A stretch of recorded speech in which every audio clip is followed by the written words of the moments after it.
Good evening everyone. आज जो है हम कार्यपालिका का टॉपिक कवर करने वाले हैं जो कि कल रह गया था, है ना, माइक के कुछ इशू के कारण। तो आज जो है वीडियो और वॉइस क्लियर है कि नहीं पहले आप बता दीजिए, जिससे हम लोग क्या कर सकें, क्लास को स्टार्ट कर सकें। ठीक है, सीधा हम क्या करेंगे, क्लास को स्टार्ट करेंगे। और कार्यपालिका जो है वो प्रशासन का एक टॉपिक है। जिस तरह से प्रशासन की अगर हम बात करें तो प्रशासन में हमको तीन चीजें पढ़नी है मुख्य रूप से। एक है विधायिका, दूसरा है हमारा कार्यपालिका, और तीसरा हमारा क्या है, न्यायपालिका, है ना। जनरली आप जानते हो कि कार्यपालिका का टॉपिक जो है और विधायिका का टॉपिक, न्यायपालिका का टॉपिक तो खैर छोटा ही है, लेकिन कार्यपालिका की अगर हम बात करें तो कार्यपालिका का टॉपिक जो है ये तो आज हम कवर करेंगे ही। विधायिका मैंने आपको कवर करा दिया है, ठीक है। विधायिका मैंने आपको क्या किया है जी, कवर करा दिया है, ठीक है। ये आप याद रखिएगा। इसको आप जो है प्लेलिस्ट में जाकर देख भी सकते हैं। छत्तीसगढ़ में प्रशासन विधायिका वाले प्लेलिस्ट में आपको विधायिका का टॉपिक मिल जाएगा, ठीक है। कार्यपालिका आज हम कवर कर लेंगे और कार्यपालिका के साथ आज हम न्यायपालिका भी कवर कर लेंगे, क्योंकि न्यायपालिका जो है वो छोटा टॉपिक है, बहुत बड़ा टॉपिक नहीं है। हालांकि संविधान के दृष्टि से देखा जाए तो न्यायपालिका एक बहुत बड़ा टॉपिक और एक इंपॉर्टेंट टॉपिक होता है, जो कि संविधान में आपको अच्छे तरह से कवर कराया जाएगा जिसको, ठीक है।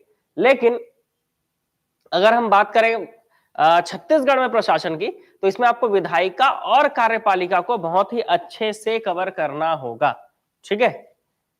और बात करें प्रशासन में इन तीनों चीजों के बाद जो आपका एक टॉपिक अलग से जुड़ता है, वो है पंचायती राज और नगरीय निकाय। हालांकि पंचायती राज पढ़ लेने से नगरीय निकाय आसान हो जाता है, क्योंकि कंपेयर करके ही पढ़ना होता है। तो पंचायती राज के भी मैंने मैक्सिमम क्वेश्चन आपको करा दिए हैं, सिर्फ बच गया है नगरीय निकाय। तो ये जो है कल या परसों की क्लास में कंप्लीट कराकर मैं आपका प्रशासन वाला जो टॉपिक है वो भी कवर कर दूंगा। मतलब प्रशासन के जो टॉपिक है वो आपके कवर हो जाएंगे, ठीक है।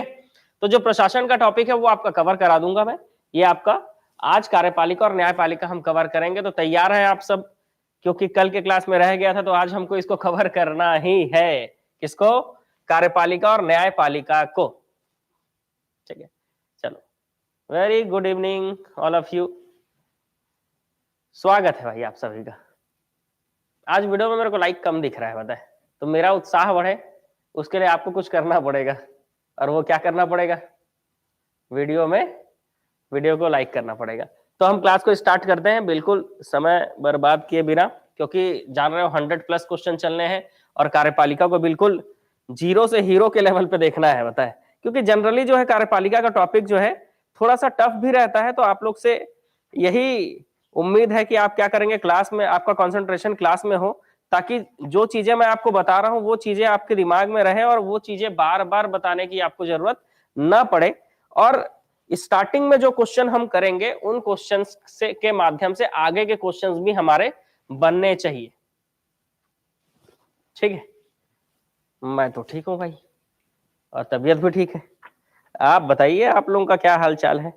जितने भी हमारे स्टूडेंट्स हैं, है ना, जितने भी लोग वीडियो देख रहे हैं, आप लोगों का क्या हाल चाल है भाई? बने बने नोनी और बाबू मन सब बने बने। चलिए आज का क्वेश्चन चालू करते हैं। पहला क्वेश्चन है, इस राज्य में बने मंत्रालय भवन को किस नाम से पुकारा गया है? सबसे आसान क्वेश्चन, प्रशासन में सबसे आसान क्वेश्चन कोई है तो वो यही है कि मंत्रालय और सचिवालय भवन का नाम क्या है। और दूसरा, संचनालय या निदेशालय भवन का नाम क्या है? ठीक है, संचनालय को ही निदेशालय कहा जाता है, ठीक है। तो संचनालय को ही निदेशालय कहा जाता है। और मंत्रालय और मंत्रियों के सेक्रेटरी, मतलब मंत्री है तो मंत्रियों के सेक्रेटरी होते हैं जी, तो सेक्रेटरी को ही सचिव कहा जाता है। तो मंत्री जहां रहेंगे सचिव भी वहीं रहेंगे। तो मंत्रालय और सचिवालय जो है इनका नाम क्या है? तो इनका नाम है महानदी भवन, ठीक है। याद रखेंगे कि राज्य में बने मंत्रालय भवन को, मंत्रालय और सचिवालय दोनों को महानदी भवन जो है ये नाम दिया गया है, ठीक है। चलो बहुत बढ़िया, अगले प्रश्न की ओर चलते हैं। नेक्स्ट क्वेश्चन हमको बोलता है कि इस राज्य में विभिन्न निदेशालयों का संचालन किस भवन से किया जाता है? तो जितने भी निदेशालय हैं, डायरेक्टोरिएट, है ना, जितने भी निदेशालय हैं या डायरेक्टोरिएट, आप इसको क्या बोलेंगे, डायरेक्टोरिएट, जितने भी डायरेक्टर्स हैं वो यहाँ बैठते हैं, ठीक है। तो ये आपको याद रखना है, इसी को निदेशालय या संचालनालय कहा जाता है। निदेशालय या संचालनालय एक ही चीज है, ये आपको ध्यान में रखना है, जबकि मंत्रालय और सचिवालय ये एक चीज नहीं होगा, जुड़े हुए हैं, क्योंकि मंत्री मतलब मंत्रालय और सचिव मतलब सचिवालय, सचिव जहां बैठेंगे, तो सचिव मंत्रियों के ही होते हैं, है ना, जैसे सेक्रेटरी होते हैं ना, सचिव को इंग्लिश में सेक्रेटरी कहा जाता है, तो जहां मंत्री वहां उनके सेक्रेटरी, सीधी सी बात है ना। हाँ, तो ये किस भवन से? इंद्रावती भवन। दो भवन इंपॉर्टेंट है, एक महानदी भवन और दूसरा इंद्रावती भवन। महानदी भवन मतलब मंत्रालय और सचिवालय, और इंद्रावती भवन मतलब संचालनालय या निदेशालय। ठीक है, या और में फर्क होता है। चलो बढ़िया, अगला क्वेश्चन, छत्तीसगढ़ शासन का प्रमुख प्रशासकीय केंद्र है, बताइए छत्तीसगढ़ शासन का प्रमुख प्रशासकीय केंद्र किसे कहा जाएगा? छत्तीसगढ़ शासन का प्रमुख प्रशासकीय केंद्र या पावर हाउस, छत्तीसगढ़ शासन का पावर हाउस है ना, या तो प्रशासकीय केंद्र पूछ सकता है या तो इसी को बोल सकता है कि बताइए छत्तीसगढ़ शासन का पावर हाउस किसे कहा जाएगा? बिल्कुल, पावर जिनके हाथ में है, मंत्रालय, सचिवालय, संचालनालय या फिर मुख्यालय। ठीक है, तो कई लोग इसका आंसर बी ले रहे हैं, तो आप ठीक है, अच्छी बात है, आप सचिवालय सोच पा रहे हैं, लेकिन ये गलत है, क्योंकि असली जो ताकत है वो, क्योंकि सचिवालय आप समझो, सचिवालय में आईएएस आईपीएस रैंक के लोग रहते हैं, आईएएस रैंक के लोग, ठीक है, और वही लोग सेक्रेटरी बनते हैं।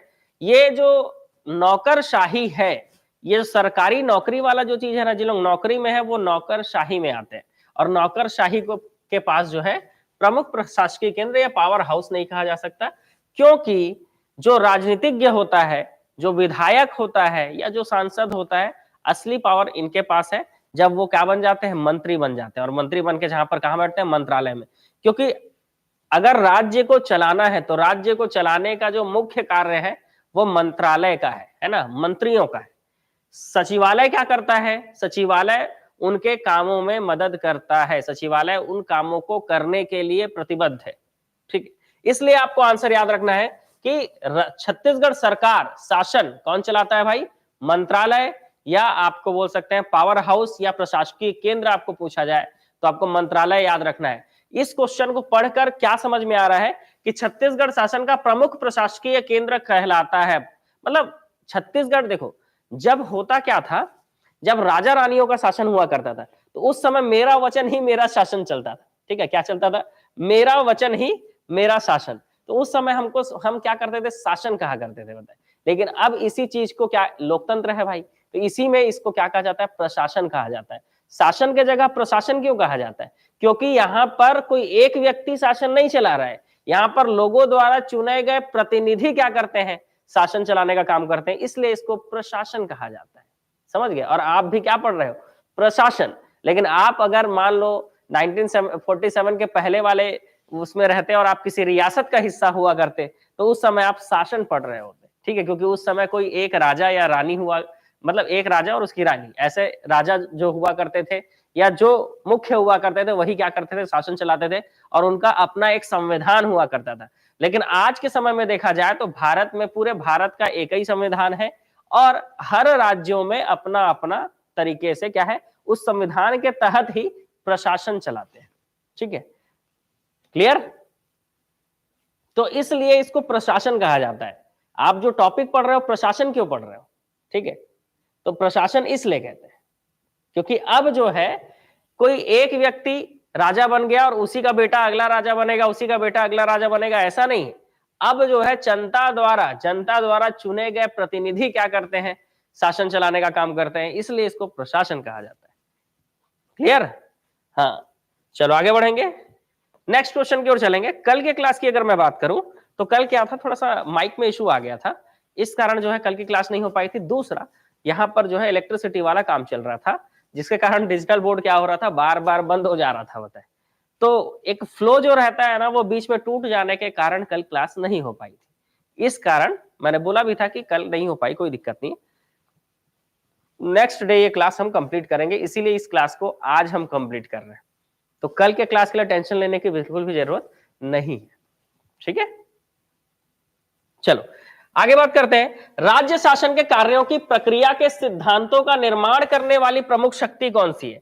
तो राज्य शासन जो है ना, राज्य शासन के कार्यों की प्रक्रिया, राज्य शासन जो भी काम करेगा, उसका जो भी प्रोसेस होगा, उसके क्या सिद्धांत होंगे, इसका निर्माण करने वाली प्रमुख शक्ति कौन सी है? तो याद रखना, आपको मैंने बताया मंत्री लोग जो है, मंत्रालय जो है वो शासन चलाने का काम करता है, लेकिन वो शासन कैसे चलाएंगे, वो शासन कैसे चलाएंगे, इसको बनाने का काम उसके सहयोगियों का है, मतलब उनके सेक्रेटरी लोगों का है, जिसको क्या कहा जाता है हिंदी में? सचिव कहा जाता है। और इसीलिए इसका आंसर हो जाएगा सचिवालय। क्वेश्चन की प्रकृति को समझकर हमको उसका आंसर देना है, ठीक है।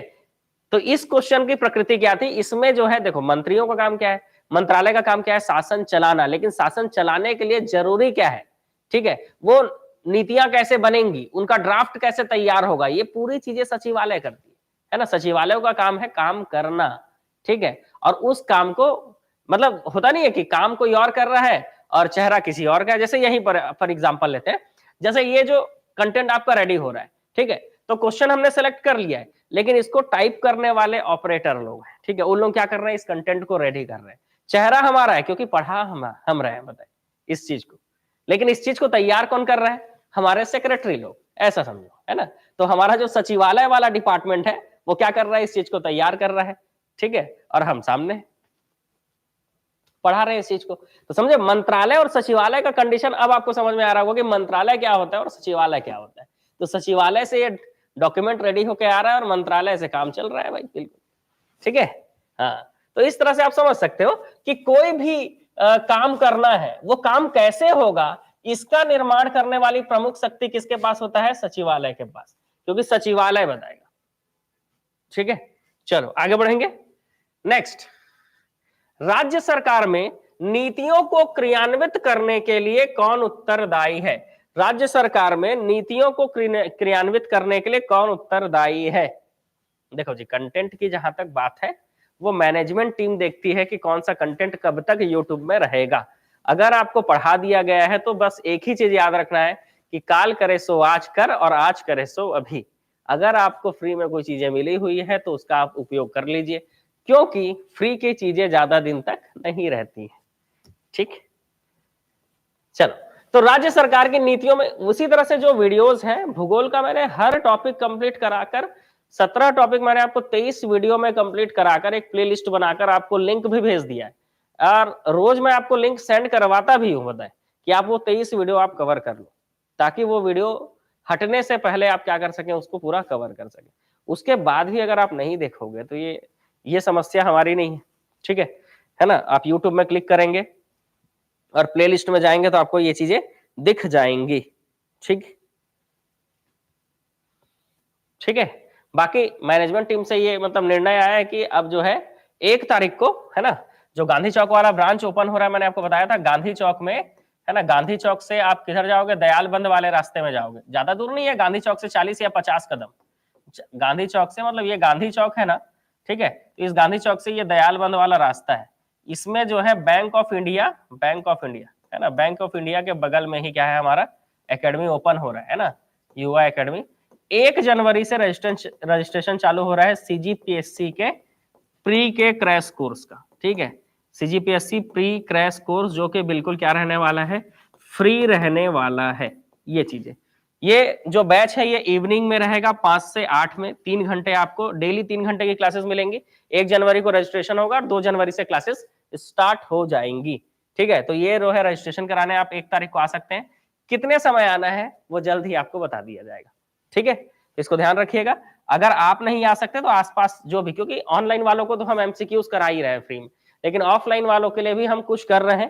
तो अगर आप नहीं आ सकते तो आपके सहयोगी या आपके मित्रगण जो आना चाहें उनको भी आप इसके बारे में बता सकते हैं, क्योंकि इसके लिए कोई चार्ज नहीं लग रहा है, रजिस्ट्रेशन का भी चार्ज नहीं है, ठीक है, ये चीज, ठीक है। तो इसके लिए कोई चार्ज भी नहीं लग रहा है, क्या बोल रहे हो?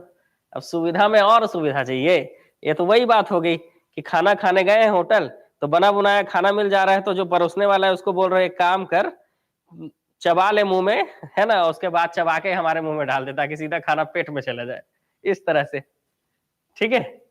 इस चीज को ध्यान रखिए। देखिए वैसे भी आपकी क्लासेस 2 जनवरी से स्टार्ट हो रही है, 1 तारीख को आपका रजिस्ट्रेशन है, तो एक दिन पहले ही आ जाओगे तो कोई दिक्कत है?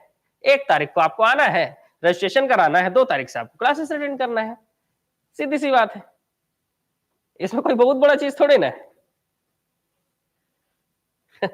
हंसते हो और बताओ भला, अब कुछ गलत एग्जांपल दिया तो बताओ भाई।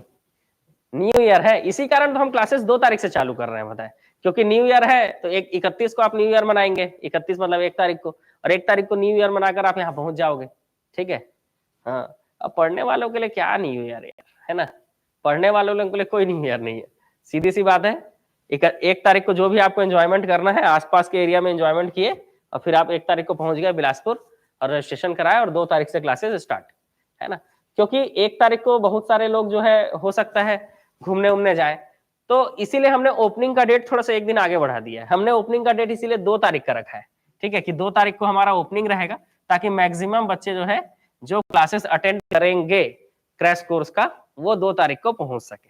समझ रहे हो ना मामला, 1 दिन क्यों बढ़ाया जा रहा है, ठीक है। हाँ, तो ये 1 दिन इसीलिए बढ़ाया जा रहा है, ठीक। तो ये 1 दिन इसीलिए बढ़ाया जा रहा है ताकि 2 जनवरी से क्या हो सके, 2 जनवरी से क्लासेस जो है स्टार्ट हो सके, ठीक। तो अभी तो रजिस्ट्रेशन का डेट हमने 1 तारीख रखा है, और अगर ऐसा लगता है कि ये रजिस्ट्रेशन का डेट हमको 2 तारीख रखना चाहिए, 1 तारीख छोड़ देते हैं घूमने फिरने के लिए, लोगों के न्यू ईयर मनाने के लिए, तो फिर हम विचार करेंगे इस पे, तो बताएंगे कि हो सकता है कि रजिस्ट्रेशन का डेट हम 2 तारीख रखें, ठीक है। क्योंकि हो सकता है बिलासपुर की जो युवा टीम है वो भी घूमने जाए कहीं, तो 1 तारीख को अगर फ्री नहीं रहेगी तो फिर 2 तारीख को आना, ठीक है, बताएंगे आप लोगों को।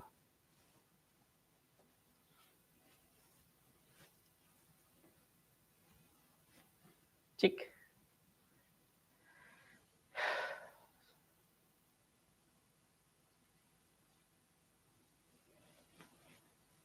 चलिए अब देखो, जो चीज है वो चीज बता दिया गया है, जो चीज नहीं है उन चीजों के बारे में बात करने से कोई फायदा भी नहीं है, और उन चीजों के बारे में बोलने से भी अननेसेसरी समय बर्बाद करके कोई मतलब नहीं है, ठीक है। ये गांधी चौक वाले ब्रांच में है, इसके अलावा कोई भी ब्रांच में नहीं है, ठीक, क्योंकि 3 ब्रांच है हमारा, कोरबा में भी है और मंगला में भी, ठीक है भाई।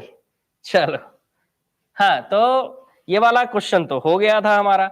नेक्स्ट क्वेश्चन की ओर चलते हैं। नेक्स्ट क्वेश्चन हमारा बोलता है कि निदेशालय का मुख्य कार्य क्या है, जो डायरेक्टोरेट होता है ना, इसका मुख्य कार्य क्या है। देखो, सचिवों का काम तो मंत्रियों का सहयोग करना है, कि मंत्री लोग जो भी काम करेंगे वो कौन बनाएगा, उस चीज को तैयार कौन करेगा, सचिव लोग। लेकिन ये निदेशालय जो संचालय है ये अलग कॉन्सेप्ट हो जाता है थोड़ा सा।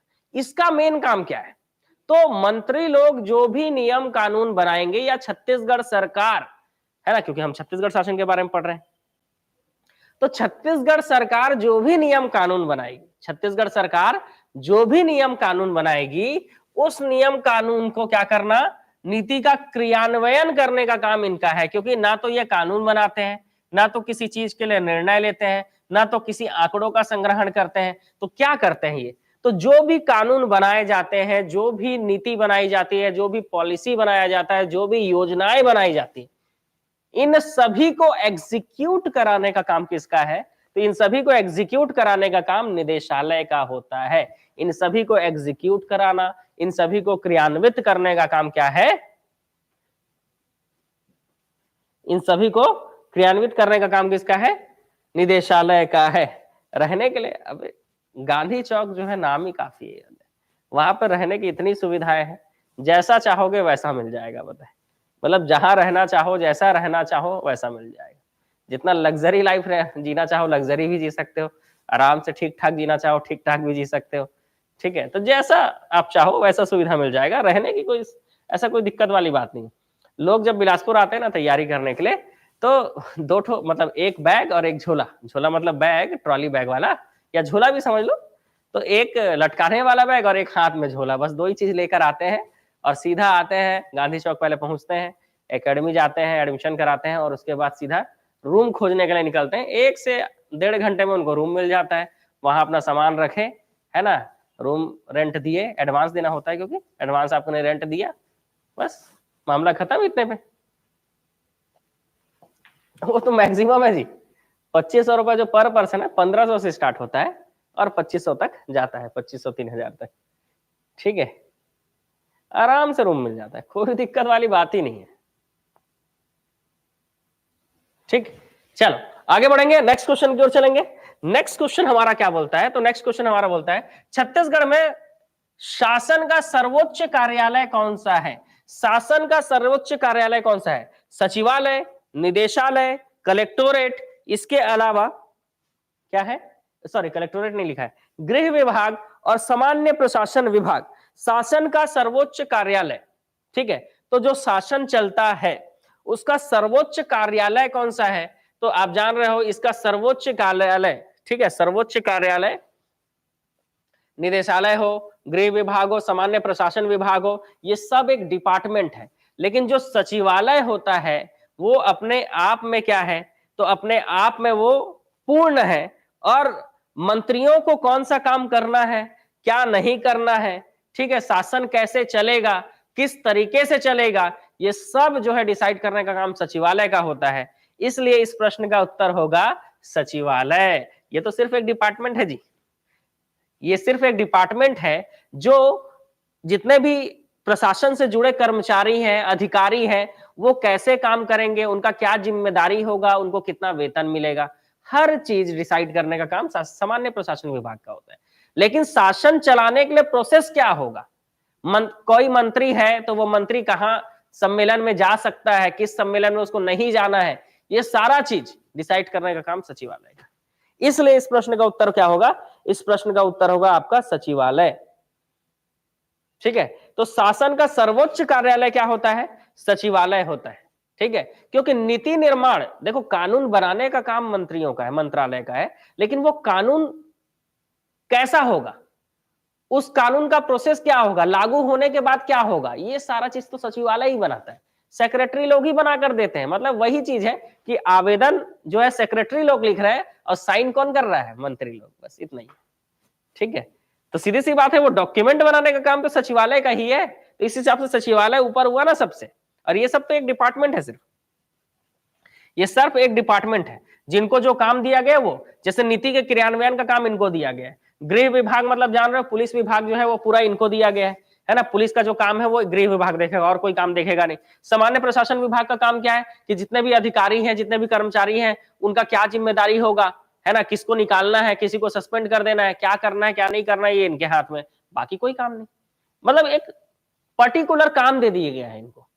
लेकिन इन सभी कामों को देखने का जो चीज है, इन ये सभी काम सही चल रहे हैं कि नहीं, हर डिपार्टमेंट का, है ना, हर काम को देखने का जो काम है वो सचिवालय का है। इस कारण सर्वोच्च कार्यालय कौन है, सचिवालय। चीजों को आपको थोड़ा सा डीपली समझना पड़ेगा, ठीक, कि कोई विभाग है तो उस विभाग का काम क्या है, तब आप समझ पाओगे कि उस प्रश्न का उत्तर क्या लेना है। ठीक है, चलो नेक्स्ट बात करते हैं।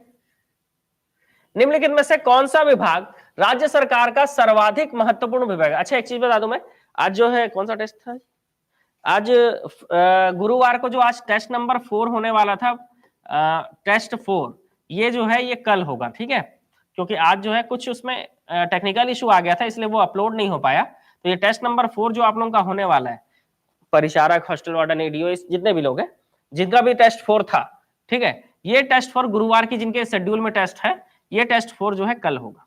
ठीक है, कल होगा, तो परेशान होने की जरूरत नहीं। ठीक है, चलो कौन सा विभाग राज्य सरकार का सबसे महत्वपूर्ण विभाग है? देखो सर्वोच्च कार्यालय पूछा तो हमने सचिवालय आंसर लिया, सर्वोच्च कार्यालय पूछा तो हमने सचिवालय आंसर लिखा। लेकिन यहां पर पूछ रहा है सबसे महत्वपूर्ण विभाग, एक डिपार्टमेंट की बात कर रहा है कि एक डिपार्टमेंट बताइए जो सबसे महत्वपूर्ण है। सबसे महत्वपूर्ण डिपार्टमेंट कौन सा है, ये पूछ रहा है। तो सबसे महत्वपूर्ण डिपार्टमेंट इसमें से कौन सा है? तो सबसे महत्वपूर्ण डिपार्टमेंट जो है वो कौन है भाई? तो सामान्य प्रशासन विभाग है, क्योंकि सामान्य प्रशासन विभाग राज्य शासन का सबसे बड़ा डिपार्टमेंट होता है, जो क्या करता है, तो कोई भी प्रशासनिक अधिकारी है वो क्या सेवाएं देगा, वो कहां पर नियुक्त उसको किया जाएगा, कहां से हटा के कहां भेजना है, ये सारा काम सामान्य प्रशासन विभाग का होता है। इसलिए ये इस विभाग का दायरा बहुत बड़ा है। ठीक है, ये विभाग पूछा था इस क्वेश्चन में, और इस क्वेश्चन में आपको सर्वोच्च कार्यालय पूछा था। ठीक है, तो सर्वोच्च कार्यालय जो है वो सचिवालय है। ठीक, तो सीधी सी बात है, क्वेश्चन को समझते हुए बनाना होगा। सामान्य प्रशासन विभाग के कार्यों में से क्या सम्मिलित है? चलो, सामान्य प्रशासन विभाग इनमें से कौन कौन से कार्य करता है? A B C D, 4 option में आपको आंसर लेना है कि सामान्य प्रशासन विभाग इसमें से क्या क्या कार्य करता है। तो नीति संबंधी कार्य, बिल्कुल पॉलिसी बनाता है, ठीक है, कि सीधी सी बात है कि कौन सा अधिकारी, कौन सा प्रशासनिक अधिकारी कौन सी सेवाएं देगा, ठीक है, उनको निर्देश देता है, ठीक है, प्रशासनिक अधिकारियों के पदस्थापना एवं सेवाएं संबंधी निर्देश, शासकीय सेवकों के सेवाओं से संबंधित नियमों का निर्माण करता है। ये सतर्कता भी है ना, सतर्कता से संबंधित प्रमुख कार्य करता है। तो इस हिसाब से अगर देखा जाए तो अभी हम सामान्य प्रशासन विभाग को जो मैं बता रहा था उसको डिटेल में बढ़िया लिखकर पूछा भी है इसके बारे में, तो ये तो बहुत अच्छा हो गया, ठीक है, क्योंकि ये चारों है ना, ए बी सी डी, चारों काम सामान्य प्रशासन विभाग का है। अब आपको ज्यादा अच्छे से क्लियर हो रहा होगा कि एक्चुअल में सामान्य प्रशासन विभाग क्या है। तो वही है जो यहां पर लिखा हुआ है, वही है सामान्य प्रशासन विभाग, ठीक है। जितना कोई क्लियर हुआ हैंड रेस करो जरा, है ना, हैंड रेस करो, क्लियर हुआ सामान्य प्रशासन विभाग।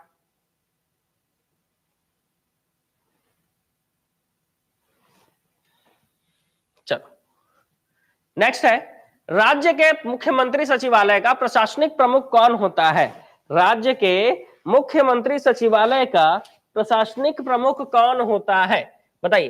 तो राज्य के मुख्यमंत्री सचिवालय, है ना, तो मुख्यमंत्री सचिवालय मतलब मुख्यमंत्री ऑफिस ऑफ सीएम, ठीक है, ऑफिस ऑफ सीएम, है ना, सीएमओ, सीएम ऑफिस, उसका जो सेक्रेटरी होगा वही मुख्य होगा। तो सीधी सी बात है, मुख्यमंत्री सचिवालय, यहां पर मंत्रालय का सचिवालय नहीं बोल रहा है, मंत्रालय का सचिवालय बोलता तो मुख्य सचिव होता, लेकिन मुख्यमंत्री सचिवालय मतलब मुख्यमंत्री का जो सेक्रेटरी होगा वही प्रमुख होगा, सीधी सी बात है। तो सीधी सी बात है, इसका आंसर क्या आएगा? मुख्यमंत्री का सचिव, क्योंकि यहां पर मुख्यमंत्री सचिवालय बोला है, केवल सचिवालय नहीं बोला है। अगर राज्य का सचिवालय बोलता तो हम आंसर मुख्य सचिव लेते, क्योंकि राज्य के सचिवालय का सेम जो मुखिया है वो मुख्य सचिव है, लेकिन जो मुख्यमंत्री का सचिव होता है वो मुख्यमंत्री का जो ऑफिस होता है उसका हेड होता है, ठीक है, क्योंकि मुख्यमंत्री तो सिर्फ साइन करने के लिए है ना जी, है ना, साइन करने के लिए चेहरा मुख्यमंत्री है, लेकिन काम कौन कर रहा है? उसके पीछे, उसके बगल में जो खड़ा सेक्रेटरी है, ठीक है, तो वो मुख्यमंत्री का सचिव हेड होता है। अगर आपको मुख्यमंत्री से कुछ अपॉइंटमेंट लेना है, मुख्यमंत्री को किसी चीज के लिए बुलाना है, या कोई आप इवेंट कर रहे हैं, कोई अच्छा काम कर रहे हैं, तो आप मुख्यमंत्री को फोन लगाएंगे डायरेक्ट? आपको फोन कहाँ जाएगा? मुख्यमंत्री के सचिव को पहले जाएगा, वो बताएंगे आपको कि अपॉइंटमेंट मतलब मंत्री साहब जो है, सीएम साहब खाली है कि नहीं, ठीक है। चलो, तो इस तरह से आपको क्वेश्चन की प्रकृति समझकर आंसर लेना होता है कार्यपालिका में, है ना, और मेरी पूरी कोशिश है कि आप जो है आज समझ जाएंगे। चलो, अगले क्वेश्चन की ओर चलते हैं। नेक्स्ट क्वेश्चन, छत्तीसगढ़ राज्य में मंत्रिमंडल के कार्यों को कौन संपन्न कराता है? मंत्रिमंडल के जो कार्य हैं इनको कौन संपन्न कराता है? तो जितने भी मंत्री होते हैं, कितने मंत्री हैं जी हमारे यहाँ छत्तीसगढ़ राज्य में? 13 मंत्री, है ना, 13 मंत्री हैं। और अभी अभी लेटेस्ट जो है मुख्यमंत्री कौन बने? विष्णुदेव साय, है ना, ये मुख्यमंत्री बने, ठीक है। गुड इवनिंग, जिन लोग लेट ज्वाइन किए, स्वागत है भाई आप लोगों का भी। तो मंत्रिमंडल के कार्यों को कौन संपन्न कराता है? तो सीधी सी बात है, जो कैबिनेट के काम होते हैं, मंत्रिमंडल मतलब कैबिनेट, जो भी कैबिनेट का काम है उसको संपन्न कराने का काम, मतलब मंत्रियों ने बोल दिया ऐसा होगा मतलब होगा, ये जो काम है ये सचिवालय और निदेशालय दोनों का काम है, ठीक है, क्योंकि मंत्री लोग जो काम कर रहे हैं उसको डिजाइन तो सचिवालय ही कर रहा है ना, तो जब यही डिजाइन कर रहे हैं तो ये संपन्न तो कराने में ये भी भाग ले रहे हैं ना भाई उस चीज को, और इनका काम तो है ही है, निदेशालय डायरेक्टोरिएट का तो काम है ही है, जो भी मंत्री लोग पॉलिसी बनाएंगे, नीति बनाएंगे, उसको हम क्या करें? एग्जीक्यूट कराएं। तो इस हिसाब से आंसर सचिवालय और निदेशालय दोनों होगा, है ना, लेकिन हर क्वेश्चन में ये आंसर नहीं होता है ना, सोच समझ के लेना होता है। छत्तीसगढ़ के किस विभाग के अधीन कोई निदेशालय कार्यरत नहीं है? मतलब किस विभाग के अंतर्गत कोई भी डायरेक्टोरिएट नहीं है, ऐसा कौन सा विभाग है? कृषि विभाग तो है, कार्मिक विभाग इसमें सोचना पड़ेगा, गृह विभाग इसके अंदर भी है, स्वास्थ्य विभाग इसके अंतर्गत भी है। तो इसका आंसर कृषि, गृह, स्वास्थ्य विभाग ये सब आपने सुना भी है, कार्मिक विभाग जो है ये आपने नहीं सुना है, ठीक है। तो ये जो कार्मिक विभाग होता है, ठीक है, इसी के अंतर्गत कोई भी डायरेक्टोरेट नहीं होता है, ये चीज आपको याद रखना है। क्या याद रखना है? कि जो कार्मिक विभाग होता है इसके अंतर्गत कोई भी निदेशालय नहीं होता है, आपको याद रखना है। राज्य सरकार के कार्मिकों के पदों का सृजन, है ना, जो कार्मिक होते हैं, कर्मचारी जो होते हैं, उनके पदों का सृजन, उत्पादन तथा विस्तार के क्रम में किस विभाग की स्वीकृति की आवश्यक है। मतलब राज्य सरकार में जो भी कर्मचारी होंगे, कार्मिक विभाग मतलब कर्मचारी समझ सकते हो आप, तो इस विभाग के लिए कि कितने राज्य शासन में कितने कर्मचारी काम कर रहे होंगे, कितने कर्मचारी होंगे, कितने नहीं होंगे, ये सारी चीजें, इनके विस्तार में किस विभाग की स्वीकृति सबसे ज्यादा जरूरी है कि नहीं इस विभाग का परमिशन चाहिए। तो आप तो खुद एग्जाम दे रहे हो जी, आपको पता है जब तक वित्त विभाग का परमिशन नहीं मिलेगा एग्जाम होगा कैसे, नियुक्ति होगी कैसे। इसलिए इसका आंसर क्या होगा, वित्त विभाग, क्योंकि आपकी नियुक्ति कर देने के बाद जो है पैसा भी तो होना चाहिए सरकार को आपको मंथली सैलरी देने के लिए, इसलिए वित्त विभाग की अनुमति जरूरी होती है। ठीक है, चलो राज्य सरकार में निदेशालय, राज्य प्रशासन में निदेशालय क्या है, बहुत अच्छा क्वेश्चन है, पढ़ भी चुके हैं, आंसर भी आप ले सकते हो। चलो बताइए राज्य सरकार में निदेशालय क्या है। तो नीति निर्माण नहीं, इनका काम तो है ही नहीं, विधि का अभिकरण नहीं, कानून से रिलेटेड इनका कोई काम ही नहीं है, संवैधानिक वो तो बहुत दूर की बात है, सिर्फ ये एक क्या है, कार्यकारी अभिकरण है, एक ऐसा डिपार्टमेंट है जो क्या करता है, जो भी सरकार काम दे उस काम को करता है। ठीक है, ओहो कितनी छोटी सी दुनिया है मेरी, यहाँ तो शेरो शायरी चल रहा है भाई, नहीं नहीं बीच बीच में जरूरी है। ठीक है, चलो आप लोग को भी जो है ना मोटिवेट करते रहने की जरूरत है, बताए तो बहुत जल्दी जो है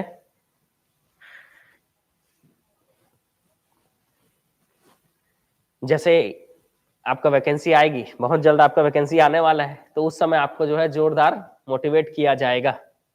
अच्छा मेरे लिए है, धन्यवाद।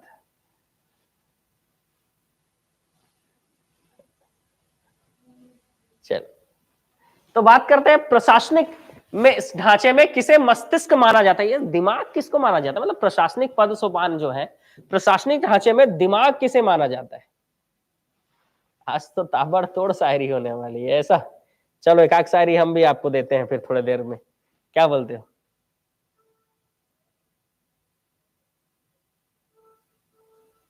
क्लास के बाद टेस्ट दिलाए थे तो टेस्ट तो बढ़िया गया, हाँ तो टेस्ट तो बढ़िया ही जाएगा, क्लास अगर अटेंड करोगे उसके बाद टेस्ट दिलाओगे तो यही तो तैयारी करने का तरीका होता है। आप क्लासेस अटेंड कर रहे हो, मॉर्निंग में आप थ्योरी क्लास पढ़ रहे हो, जो हमारे द्वारा थ्योरी क्लास कंडक्ट कराया जाता है, लाइव नहीं तो रिकॉर्डेड ही पढ़ लिए दोपहर में, उसके बाद शाम को इवनिंग में आपको एमसीक्यूज कराया जा रहा है, तो ये सारी चीजें जो आप कर रहे हो उसके बाद आप टेस्ट दिलाओगे तो टेस्ट अच्छा ही जाएगा, क्यों नहीं जाएगा अच्छा, बने हो, ठीक है बने बने। चलो प्रशासनिक ढांचे में किसे मस्तिष्क कहा जाता है, मंत्रियों को कि सचिवों को कि तकनीकी स्टाफ को, कंप्यूटर को, इनमें से कोई नहीं, क्या आंसर लोगे जी, है मंत्रियों को तो नहीं कहा जाता होगा, क्योंकि मैंने बताया ना कि आवेदन कोई और लिखता है और साइन कोई और करता है, तो बस वही कहानी है, इनके पास अब इतना बुद्धि होता तो फिर क्या ही बात था बताए।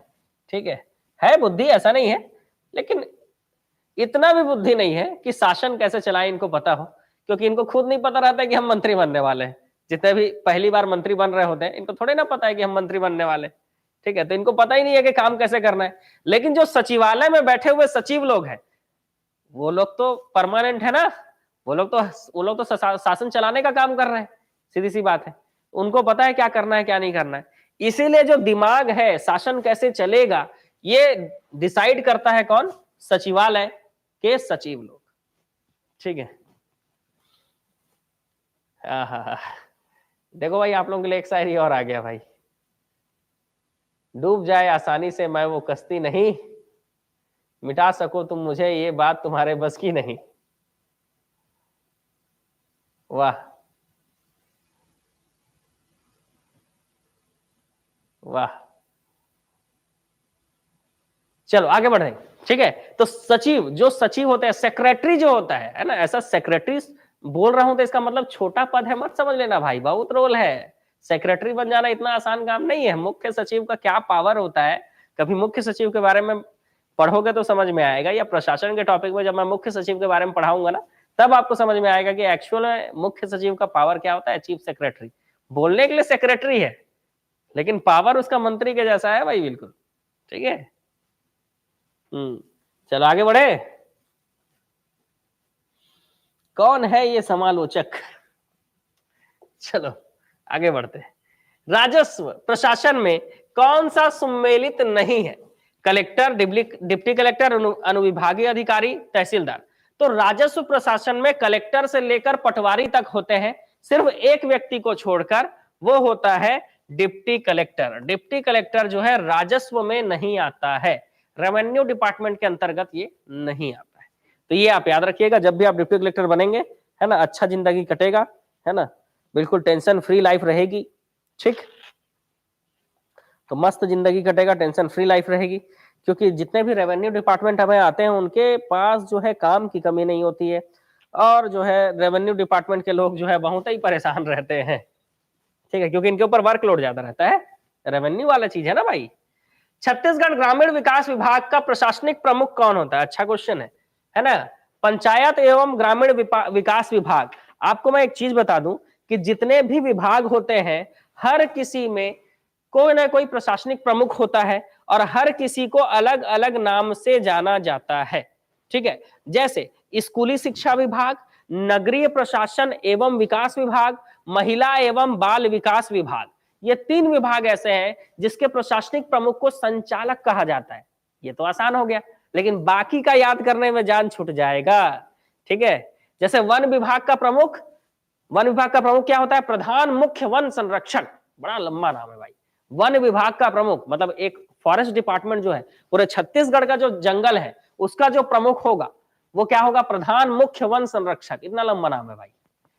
वैसे ही महिला एवं बाल विकास विभाग, नगरीय प्रशासन एवं विकास विभाग, स्कूली शिक्षा विभाग, इन दोनों डिपार्टमेंट के हेड कौन होते हैं? संचालक। इन तीनों डिपार्टमेंट का हेड संचालक, मतलब तीनों के हेड को संचालक संचालक संचालक कहा जाता है। ठीक है, वैसे ही मैंने आपको बताया वन विभाग का बताया। वैसे ही पुलिस विभाग का प्रमुख जो है डीजीपी होता है, डीजीपी, है ना। पुलिस विभाग का प्रमुख डीजीपी होता है। उच्च शिक्षा विभाग का आयुक्त कहलाता है। जैसे स्कूली शिक्षा विभाग का संचालक कहलाता है, उच्च शिक्षा विभाग का आयुक्त कहलाता है, पुलिस विभाग का डीजीपी कहलाता है। वैसे ही आपको पूछ रहा है कि पंचायत एवं ग्रामीण विकास विभाग का प्रशासनिक प्रमुख कौन होता है? तो ये होते हैं विकास आयुक्त, या इसी को प्रमुख सचिव कहा जाता है। प्रमुख सचिव कहा जाता है, या इसी को क्या कहा जाता है? विकास आयुक्त। याद रखेंगे, विकास आयुक्त या प्रमुख सचिव लेना होगा आपको आंसर। ठीक है, तो ये थोड़ा हटके क्वेश्चन था, इसीलिए एग्जाम में आया भी है। ठीक है, ये थोड़ा हटके भी क्वेश्चन है और एग्जाम में आए हुए प्रश्न भी हैं। ठीक, आगे मामला समझ में। पुलिस विभाग का प्रमुख डीजीपी, ठीक है। उच्च शिक्षा विभाग का प्रमुख आयुक्त, स्कूली शिक्षा विभाग, महिला बाल विकास विभाग और नगरीय प्रशासन एवं विकास विभाग, इन तीनों के एक ही रहते हैं, संचालक। और जो लोक निर्माण विभाग है पीडब्ल्यूडी, है ना, पीडब्ल्यूडी का जो प्रमुख होता है उसको अभियंता कहा जाता है, प्रमुख अभियंता। ठीक है, प्रमुख अभियंता।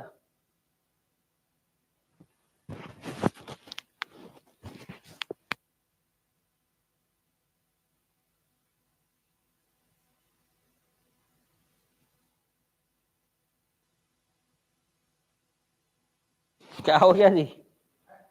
नहीं नहीं, कुछ नहीं, कुछ नहीं।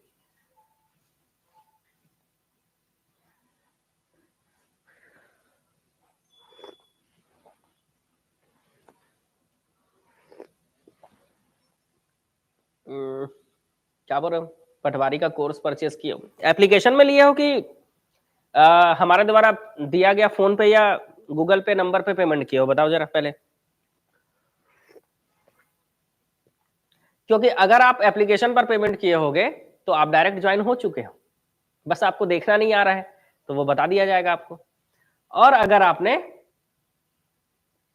हमारे द्वारा दिए गए फोन पे, क्योंकि कई लोग फोन पे गूगल पे चलाते नहीं है, तो हमारे टीम के द्वारा आपको फोन पे या गूगल पे नंबर दिया जाता है जिसमें पेमेंट करके आप कोर्स ज्वाइन करते हो। तो अगर इस तरह से कोर्स ज्वाइन किए हो तो फिर मैं चेक करवाता हूं तुरंत। बताइए।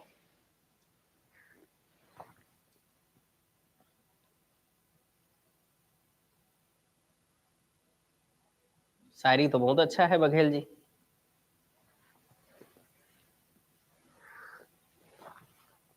अरे बाप रे, गुस्सा।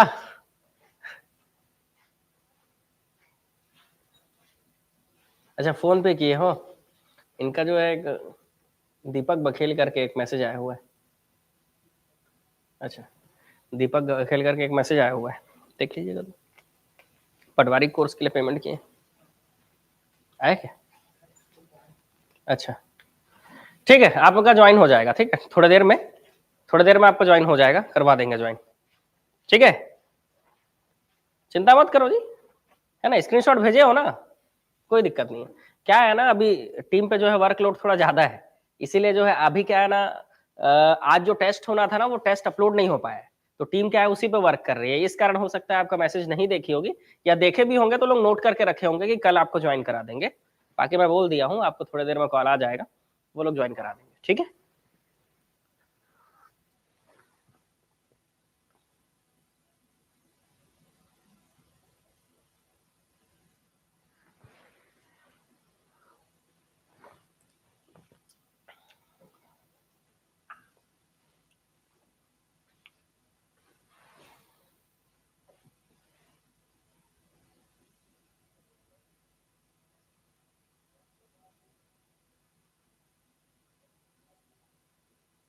नहीं नहीं नहीं, ऐसे चाय वाय का मेरा ज्यादा शौकीन नहीं हूं मैं, है ना, बस ये है कि शाम को एक आध बार पढ़ाते पढ़ाते, आप जान तो रहे हो, गला सूख जाता है और खांसी वासी आने लगता है, क्योंकि ज्यादा देर तक पढ़ाते रहो तो गला सूखता है ना जी। आप तो चुपचाप बैठ रहे हो, कुछ बोल थोड़े ना रहे हो, बस टाइप कर रहे हो, ठीक है, तो इसमें आपको पता नहीं चल पाता है। का पूछबो जी, चाय ला, कैसे पूछो, ऐसे ऐसे दिखा के, कब दिखा के,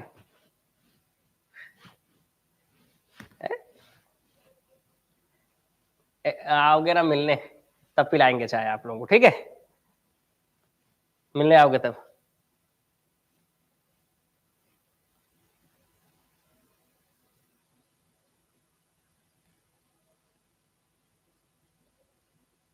ठीक, चलो बात करते हैं आगे प्रश्नों की ओर, नेक्स्ट क्वेश्चन की ओर चलते हैं, नहीं तो समालोचकों के जो है मैसेज आना चालू हो जाएंगे। पंचायत एवं ग्रामीण विकास विभाग का छत्तीसगढ़ राज्य में सर्वोच्च प्रशासनिक अधिकारी कौन होता है? अभी यही प्रश्न हमने किया है कि पंचायत एवं ग्रामीण विकास विभाग का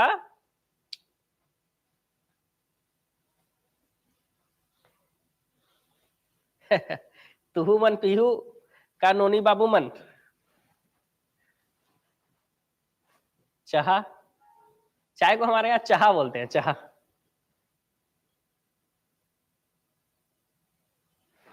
हम्म। अरे एग्जाम डेट आया ही नहीं है, हरियाणा में रहो चाहे दिल्ली में रहो, जब एग्जाम डेट आएगा तब तो आप टिकट करवाओगे, और इतना हड़बड़ी करने की क्या बात है, 15 दिन पहले ही पता चल जाता है एग्जाम डेट, और 15 दिन पहले से ही आप टिकट कराओगे तो आपको सीट मिल जाएगी, कोई दिक्कत नहीं, चिंता करने वाली बात नहीं, कहीं भी रहो छत्तीसगढ़ आने में आपको आसानी से टिकट मिल जाएगा, ठीक, भले ही हरियाणा में रह रहे होगे, चिंता करने वाली बात नहीं, जब डेट आएगा ना एग्जाम का तो आपको बता दिया जाएगा, ठीक है, वो आपको पता भी चल जाएगा, क्लास में कंटिन्यू रहिए। जॉब लग गया तो सबसे पहले आपसे मिलने आऊंगा, देखो भूल मत जाना भाई, ठीक है, अभी तो बोल दे रहे हो कि हाँ जॉब लग जाएगा तो सबसे पहले सर से मिलने चाहेंगे और बढ़िया मिठाई का डिब्बा लेकर जाएंगे, एग्जाम लगने के बाद कहाँ याद रखते हो भाई, कई लोगों को तो फोन करके पूछना पड़ता है स्टेटस देख के कि हाँ लग गया क्या जॉब, हाँ सर लग गया करके, सॉरी सर मैं बताना भूल गया था, या सॉरी सर मैं बताना भूल गई थी, ये जॉब लगने के बाद तो आप वैसे भी आप कौन हम कौन ऐसा हो जाता है, ठीक है। बहुत सारे लोग, जब शिक्षक भर्ती का रिजल्ट आया, मैक्सिमम लोगों का सिलेक्शन हुआ, कई सारे लोगों ने एक एक महीने बाद, दो दो महीने बाद इन्फॉर्म किया हुआ था कि हमारा हो गया है सिलेक्शन करके, समझ रहे हो।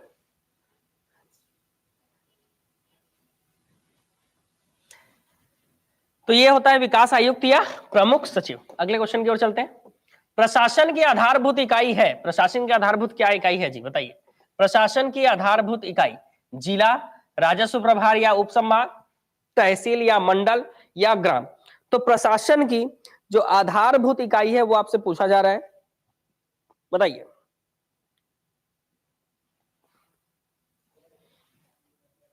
सी, ए, बी, चलो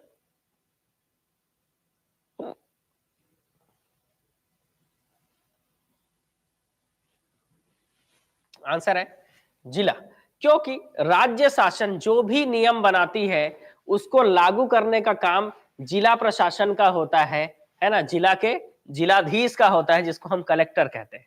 इसलिए राज्य प्रशासन की जो आधारभूत इकाई है वो जिला है ना। जिला प्रशासन का मुख्य कार्य क्या होता है? नीति निर्माण। अब सीधी सी बात है, जिला प्रशासन अगर नीति निर्माण करेगी तो राज्य प्रशासन क्या करेगा फिर, है ना, समझो। तो सीधी सी बात है, नीति निर्माण तो हो नहीं सकता, क्योंकि जिला प्रशासन जिलाधीश के हाथ में होता है और कलेक्टर कानून नहीं बनाता है। कलेक्टर जो है, जो जिलाधीश होता है, जिले का जिलाधीश या जिले का कलेक्टर जो होता है, वो राज्य सरकार के द्वारा बनाए गए कानूनों को क्या करना होता है, उसको बस क्रियान्वित कराने का काम होता है। ठीक है, तो नीति निर्माण है नहीं, निर्णय निर्माण है नहीं, तो राज्य सरकार की नीतियों का क्रियान्वयन करने का काम होता है। ठीक है, याद रखना, राज्य सरकार, राज्य शासन के नीतियों को क्रियान्वित करने का काम किसका होता है?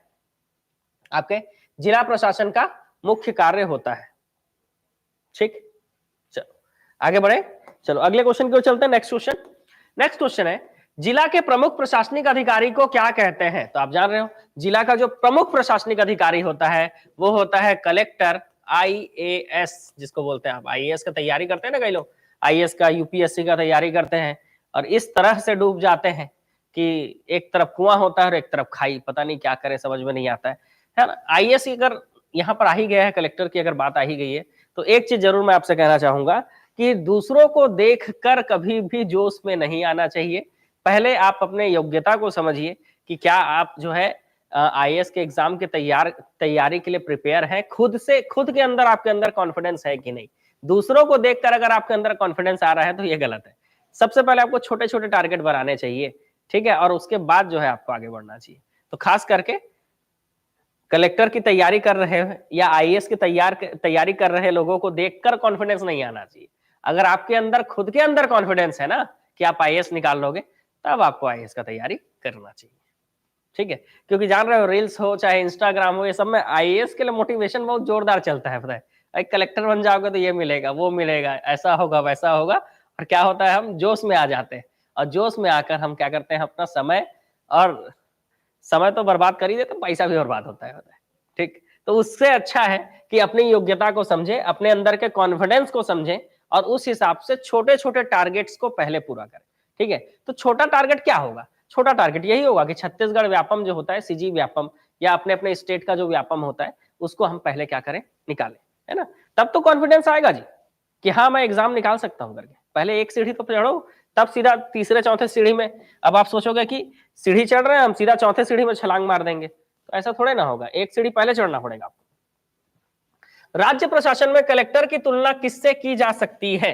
तो राज्य प्रशासन में कलेक्टर की तुलना जो है, ठीक है, राज्य प्रशासन में कलेक्टर की तुलना फ्रांस के प्रीफेक्ट से की जाती है। किससे की जाती है? फ्रांस में जो प्रीफेक्ट का पद होता है, वैसे ही हमारे यहाँ कलेक्टर का पद है। किसने कहा है कि, या किसने तुलना की है, जिलाधीश मतलब कलेक्टर की तुलना की है एक ऐसे कछुए से जिसके पीठ पर हाथी रूपी भारत सरकार खड़ी है। ये किसने कहा है कि कलेक्टर के पीठ पर हाथी सरकार रूपी भारत खड़ी है भाई? क्योंकि अगर कलेक्टर लोग नहीं होंगे तो जिला प्रशासन चलेगा कैसे? ठीक है, तो ये कहा है रैमजे मैकडोनाल्ड ने। किसने कहा है जी? रैमजे मैकडोनाल्ड ने। बहुत सारे लोगों का आंसर गलत हो गया, वैसे बहुत सारे लोगों का सही भी था। ठीक है, चलो, छत्तीसगढ़ के नायब तहसीलदार से लेकर कलेक्टर तक के अधिकारी किस विभाग के अंतर्गत आते हैं? तो बहुत ही अच्छा क्वेश्चन है। नायब तहसीलदार से लेकर कलेक्टर तक के जो अधिकारी होते हैं, ये राजस्व एवं आपदा प्रबंधन विभाग के अंतर्गत आते हैं। गृह विभाग नहीं, पंचायत भी नहीं, लोक निर्माण भी नहीं, क्योंकि पुलिस विभाग अलग होता है, PWD विभाग अलग होता है, पंचायत और सामाजिक कल्याण विभाग अलग होता है। ठीक है, चलो, निम्न में से सबसे बड़ा प्रशासनिक अधिकारी इसमें से कौन सा है?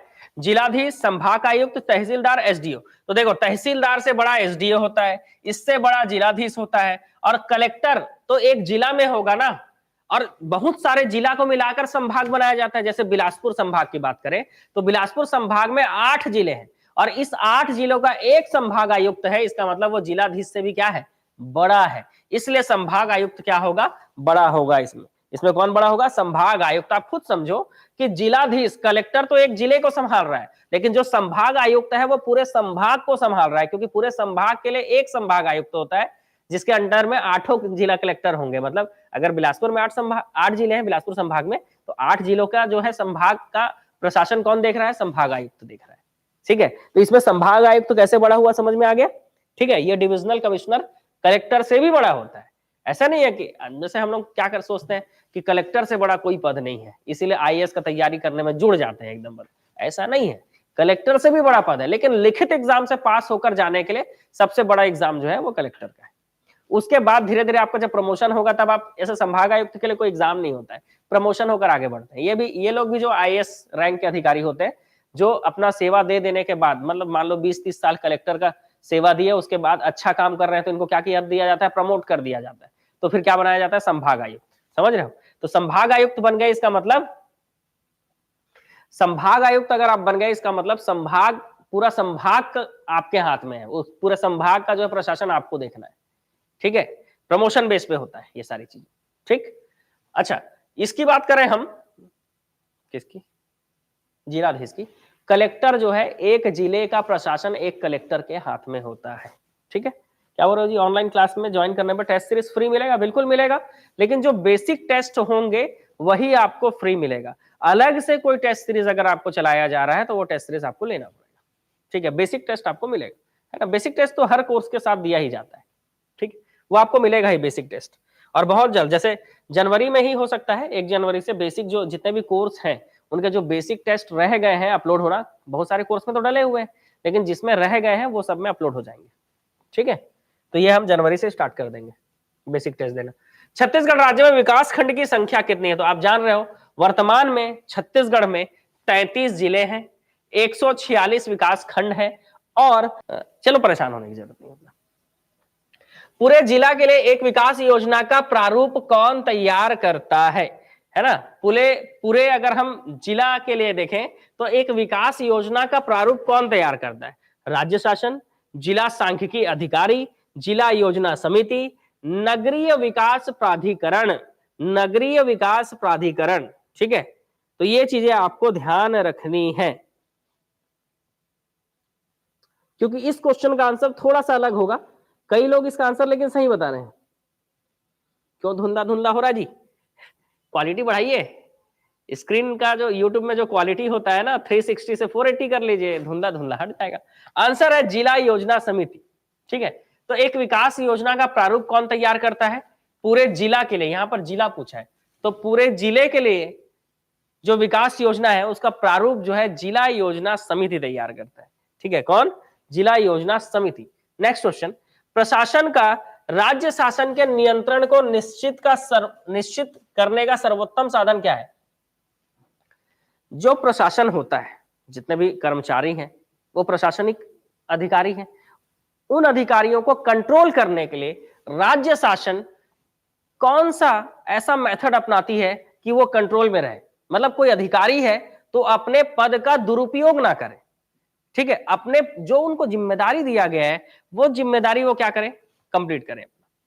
ठीक है, वो जिम्मेदारी क्या करे, वो अपना कंप्लीट करे, अपने पद का दुरुपयोग ना करे। ठीक है, ये बताना है कि ऐसा राज्य शासन के पास ऐसा क्या शक्ति है जिससे वो किसी भी प्रशासनिक अधिकारियों को क्या कर सकते हैं, हड़का सकते हैं। आप देखोगे कोई विधायक है, कोई मंत्री है, उसके सामने कोई प्रशासनिक अधिकारी खड़ा है, समझ रहे हो, तो बिल्कुल, क्योंकि अगर कोई विधायक है और कोई मंत्री है तो वो उस प्रशासनिक अधिकारी से पद में ऊंचा ही है, लेकिन वो उसकी बात की अवहेलना नहीं कर सकता। अगर किसी विधायक और मंत्री ने किसी भी प्रशासनिक अधिकारी को कुछ कह दिया तो वो उसको करना पड़ेगा। ठीक है, ऐसा क्या कारण है, बस यही क्वेश्चन पूछा है। अगर वो प्रशासनिक अधिकारी या अगर वो प्रशासन से जुड़ा हुआ कोई व्यक्ति अनुशासित नहीं है और अनुशासन से काम नहीं कर रहा है, ठीक है, तो ऐसे में राज्य शासन के पास एक ऑप्शन होता है, वो है सीधा सीधा पद मुक्त कर देना कि आप अब घर में ही बैठिए।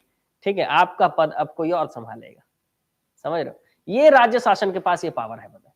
इसीलिए जो है कर्मचारी शासन, मतलब कर्मचारी कंट्रोल में क्यों रहते हैं, क्योंकि अगर आपने अनुशासन में रहकर काम नहीं किया, अपने मनमर्जी से चल रहे हो, तो सरकार जो है आपको डिसमिस कर सकती है। समझ रहे हो? तो इतना मेहनत करके अगर आप नौकरी में गए और वहां पर आपके पास मैनर्स ही नहीं है, तो डिसमिस ना हो जाओ भाई। इसीलिए आप लोगों को सिखाते रहता हूं मैं, पता है, कि मैनर्स आपके अंदर होना चाहिए। ठीक है? तो कहीं डिसमिस ना हो जाओ भाई। ठीक, तो इस चीज का आप खास ख्याल रखिएगा। चलो, राज्य से छत्तीसगढ़ राज्य लोक सेवा में वर्गीकरण की क्या व्यवस्था है? छत्तीसगढ़ राज्य लोक सेवा में वर्गीकरण की क्या व्यवस्था है? एकल व्यवस्था है, द्विविभाजन व्यवस्था है, त्रिविभाजन, चतुर्विभाजन या विभागदार पृथक व्यवस्था है? तो आप लोग जान रहे हो कि राज्य लोक सेवा में वर्गीकरण की 2 व्यवस्था है। ठीक है,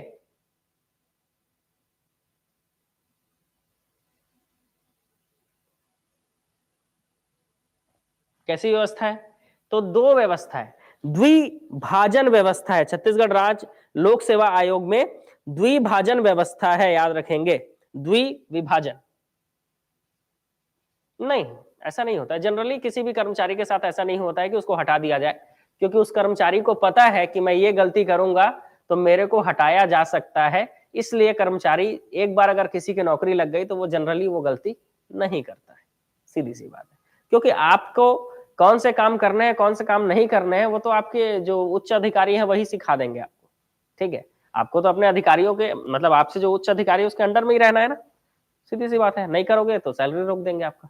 सीधी सी बात है, क्योंकि प्रशासन में ऐसा है कि आपके सैलरी आपके ऊपर वाले अधिकारी के हाथ में है। वो चाहे तो आपके सैलरी को क्या कर सकता है, होल्ड करके रख सकता है। और हर चीज का मामला तो पैसे से जुड़ा है ना। सीधी सी बात है, आप अनुशासित होकर काम करेंगे ही और करना पड़ेगा भी। समझ रहे? तो द्विविभाजन व्यवस्था, ऐसा मत सोचना कि शक्तिमान बच जाओगे नौकरी मिलते ही, बताए। ठीक है, तो जो आपका दायित्व है उसका निर्वहन आपको करना होगा। ठीक है, चलिए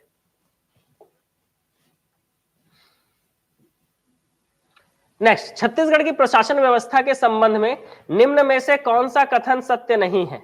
ठीक है, छत्तीसगढ़ की प्रशासन व्यवस्था में निम्न में से कौन सा कथन सत्य नहीं है? तो ढूंढना है कि सत्य नहीं है, ऐसा क्या है जो गलत है। प्रशासनिक मशीनरी मंत्रालय से लेकर ग्राम पंचायत स्तर तक कार्यरत है। ठीक है, तो ये तो गलत नहीं है जी, बिल्कुल। मंत्रालय से लेकर ग्राम पंचायत तक प्रशासन चल रहा है। प्रशासनिक व्यवस्था मुख्यतः नौकरशाही द्वारा चलाई जाती है, बिल्कुल सही। जो भी कर्मचारी होते हैं वो नौकरशाही में आते हैं, भले ही आपका मन इस चीज को एक्सेप्ट ना करे। ठीक है, भले ही इस चीज को आपका मन एक्सेप्ट ना करे, लेकिन जो आप जिस चीज की तैयारी कर रहे हो उसको नौकरशाही कहा जाता है। ठीक है, इसके अलावा प्रशासनिक व्यवस्था में संभागायुक्त को कड़ी को समाप्त किया जाता है। तो प्रशासनिक व्यवस्था में संभागायुक्त की कड़ी को समाप्त किया जाता है, गलत। संभागायुक्त है हमारे यहाँ, यही पॉइंट हो गया, यही आंसर होगा। क्योंकि संभागायुक्त के कड़ी को समाप्त कर दिया गया, ऐसा बोल रहा है ये पॉइंट। नहीं, हमारे यहाँ है संभागायुक्त, है ना। हर संभाग का एक डिविजनल कमिश्नर है, संभागायुक्त है। विभिन्न स्तरों पर प्रतिनिधि संस्थाएं प्रशासनिक व्यवस्था की देखभाल करती है, तो सही है। तीसरा पॉइंट गलत है, क्योंकि संभाग आयुक्त के बारे में अभी आप पढ़े हो थोड़ी देर पहले, संभाग आयुक्त के बारे में थोड़ी देर पहले ही आप पढ़े हो। अगला, निदेशालय व्यवस्था में कौन सा कथन सही है? अगर निदेशालय की बात करें तो निदेशालय व्यवस्था में कौन सा कथन सही है? निदेशालय सचिवालय की अधीनस्थ संस्था है। क्या निदेशालय सचिवालय के अंडर में है? निदेशालय लाइन इकाई है, मतलब एक लाइन इकाई है। निदेशालय विशेषज्ञों की इकाई है, या उपरोक्त सभी? आपका ऑप्शन क्या होगा? जनरली इस क्वेश्चन में लोग क्या करते हैं, जनरली इस प्रश्न में लोग ऑप्शन नंबर डी को अपना लेते हैं, लेकिन आपको सोच समझकर ऑप्शन डी लेना है। अगर आपको लगता है कि निदेशालय सचिवालय के अधीनस्थ संस्था है तो सही है। निदेशालय एक लाइन इकाई है, बिल्कुल एक लाइन, मतलब एक ही काम उसको दिया जाता है, उसका काम है नीतियों का क्रियान्वयन करना, तो एक लाइन इकाई ही होगा वो। इसके अलावा निदेशालय विशेषज्ञों की इकाई है, बिल्कुल। डायरेक्टोरिएट क्यों कहा जाता है इसको? क्योंकि यहाँ पर विशेषज्ञ लोग होते हैं। ठीक है, तो इसका आंसर आएगा उपरोक्त सभी। ठीक है, लोग डर गए थे अभी उपरोक्त सभी लेंगे कि नहीं आंसर, मतलब उपरोक्त सभी ले भी कि नहीं। चलो, संचालनालय के कार्य के संदर्भ में क्या सम्मिलित है? जो निदेशालय या संचालनालय होता है, क्या वो नीति निर्माण करता है? गलत। नीति क्रियान्वयन करता है? सही। मंत्रिमंडल को सलाह देता है? गलत। अधीनस्थ के कार्यालय को बजट आवंटन करता है, तो ये सही। तो इसमें क्या ऑप्शन आपका सही आएगा? दूसरा और चौथा आपका सही है, क्योंकि ना तो वो नीति निर्माण करता है, ना तो मंत्रिमंडल को सलाह देता है, क्योंकि मंत्रिमंडल को सलाह देने का काम सचिवालय का है। ठीक है, तो सीधी सी बात है 2 और 4, कोई 2 ऑप्शन छांटने हैं, तो 2 और 4 आपका सही है। अगला, छत्तीसगढ़ का प्रशासन संचालित करने वाली प्रमुख इकाइयां कौन सी हैं? तो छत्तीसगढ़ का जो प्रशासन है, इसको संचालित करने वाली जो प्रमुख इकाई है वो आपको इसमें छांटना है। मंत्रिमंडल, मंत्रालय, विधानसभा, संचालनालय। ठीक है, तो इसमें आएगा, अगर छत्तीसगढ़ का प्रशासन चलाना है तो मंत्रिमंडल की जरूरत है बिल्कुल, क्योंकि बिना कैबिनेट के शासन चलेगा कैसे। मंत्रालय की भी जरूरत है, क्योंकि बिना मंत्रालय के ये काम होगा कैसे। संचालनालय की भी जरूरत है, क्योंकि उस नीति को क्रियान्वित करने का काम संचालनालय या निदेशालय का है, तो इसकी भी जरूरत है। लेकिन विधानसभा का काम तो सिर्फ कानून बनाना है। अगर विधानसभा का काम सिर्फ कानून बनाना है तो इसका प्रशासन से क्या लेना देना?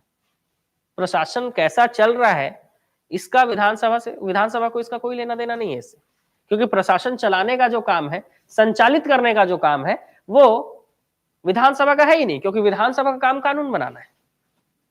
और इसीलिए हमने विधायिका के टॉपिक में विधानसभा पढ़ा था, और उसमें हम सिर्फ कानून बनाने के बारे में बात कर रहे थे। कार्यपालिका में उन कानूनों को कौन लागू करेगा, कैसे लागू होगा, इसके बारे में बात कर रहे हैं हम। इसीलिए तो आज हम कार्यपालिका का टॉपिक पढ़ रहे हैं। तो सीधी सी बात है, विधानसभा नहीं होगा तो आंसर क्या आएगा? अ, ब और द, मतलब मंत्रालय, मंत्रिमंडल और सचिवालय, ये संचालनालय, ये सब क्या है? प्रशासन संचालित करने वाली प्रमुख इकाइयां हैं। लेकिन विधानसभा का काम तो कानून बनाना होता है, तो ये इस ऑप्शन में नहीं होगा। ठीक है, क्यों नहीं होगा वो भी मैं आपको बता रहा हूं, ऐसा नहीं है कि आपको एक्सप्लेन नहीं कर रहा हूं। चलो, पदाधिकारियों का सही क्रम, मतलब सबसे ऊपर कौन होगा, उसके नीचे कौन होगा, उसके नीचे कौन होगा, उसके नीचे कौन होगा। तो जानते हो कि सबसे ऊपर मुख्य सचिव होता है। ठीक है, अगर सचिव की ही बात करें हम, तो सबसे ऊपर कौन होता है जी? तो सबसे ऊपर होता है मुख्य सचिव। ठीक है, तो याद रखेंगे, सबसे ऊपर मुख्य सचिव, उसके नीचे होता है अतिरिक्त, है ना, अतिरिक्त मुख्य सचिव। ठीक है, उसके नीचे आपको याद रखना है अतिरिक्त मुख्य सचिव। ठीक है, सबसे ऊपर हमारे यहाँ मुख्य सचिव है, उसके नीचे अतिरिक्त मुख्य सचिव है, उसके नीचे प्रमुख या प्रधान सचिव। उसके नीचे क्या है जी? प्रमुख या प्रधान सचिव। क्योंकि राज्य प्रशासन में सबसे बड़ा जो सचिव होता है वो मुख्य सचिव ही होता है, मतलब सचिवों में सबसे बड़ा सचिव मुख्य सचिव। सचिव जितने भी सेक्रेटरी होते हैं उसमें सबसे बड़ा मुख्य सचिव होता है, उसके नीचे उसकी सहायता के लिए अतिरिक्त मुख्य सचिव होता है, उसके नीचे प्रमुख या प्रधान सचिव होते हैं, और उसके नीचे सचिव, अतिरिक्त सचिव, संयुक्त सचिव, उप सचिव, है ना। ये 3 आपको एक साथ याद रखना है, इसके नीचे का 3 आपको एक साथ याद रखना है, क्योंकि ये जनरली हम भूल जाते हैं। इसके नीचे का 3 मैं अलग कलर से इसलिए लिख रहा हूं ताकि आपको याद रखे। सचिव, अतिरिक्त सचिव, अतिरिक्त सचिव के नीचे संयुक्त सचिव, और उसके नीचे उप सचिव। ये 3 आपको एक साथ, ये 4 आपको एक साथ रखना है, उप सचिव। और इसके अलावा अगर कोई सचिव होगा, कुछ भी सचिव आया वो उप सचिव के नीचे होगा, कुछ भी बोल दे इसके बाद, मतलब इतने नाम के अलावा सचिव के आगे कुछ भी जोड़ दे, जैसे अवर सचिव बोल दे, ठीक है, कुछ भी बोल दे तो वो उसके नीचे आएगा। ठीक है, कुछ भी बोल दे। तो ये 7 आपको एक साथ याद रखने हैं, 3 और 4 करके। मुख्य सचिव, अतिरिक्त मुख्य सचिव, प्रमुख या प्रधान सचिव, उसके बाद सचिव, अतिरिक्त सचिव, संयुक्त सचिव और उप सचिव, ऐसे करके। मतलब याद कैसे करना है वो बता रहा हूं मैं आपको। ठीक है, इंद्रावती भवन में पोस्टेड कर्मचारी गवर्नमेंट जॉब लगवा सकते हैं क्या?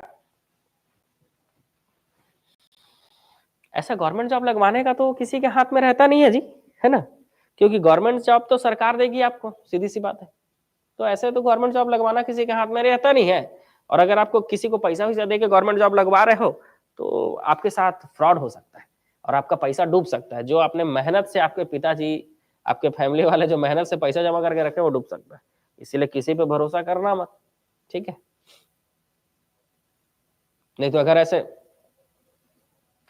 ऐसे पैसा देके नौकरी लगने वाला ही चीज होता तो मेरे बड़े भैया जो है वो तो अभी बहुत बड़े पद पे होते हैं इस हिसाब से तो, ठीक है, क्योंकि पैसे की कमी तो है नहीं और उनको सेट करने के लिए तो हमारे पास बहुत पैसा है, बताए, है ना। तो उनको तो कब का हम लोग गवर्नमेंट जॉब दिलवा दिए रहते, ऐसा रहता तो, समझ रहे हो। तो पैसा जो है कमाना बहुत मेहनत वाला काम है, और उड़ाने में कोई बेवकूफ बना के अगर आपसे पैसा ले ले, ठीक है, तो बेवकूफ बहुत जल्दी बन जाते हैं हम लोग पैसे के मामले में, ठीक है। तो इस चीज का ध्यान रखें जब भी आप इस फ्रॉड में फंस रहे होंगे, ठीक है, तो ऐसे फ्रॉड से आपको दूर रहना है, क्योंकि पैसा लेके नौकरी लगाना समझ रहे हो, आप खुद सोचो कि कोई व्यक्ति अगर पैसा लेके नौकरी लगवा सकता है तो पहले अपने परिवार वालों को नहीं लगवाएगा, आपको क्यों लगवाएगा जी? समझ गए मामला? ऐसे में सिर्फ और सिर्फ धोखा होता है, ठीक है। और ऐसा धोखा जो है वो प्रेम के धोखे से भी बड़ा हो जाता है, बताए, क्योंकि आपको नींद नहीं आएगी, आपको कितने दिन तक आप सदमे में रहोगे, सोचो आपका पैसा डूब गया तो।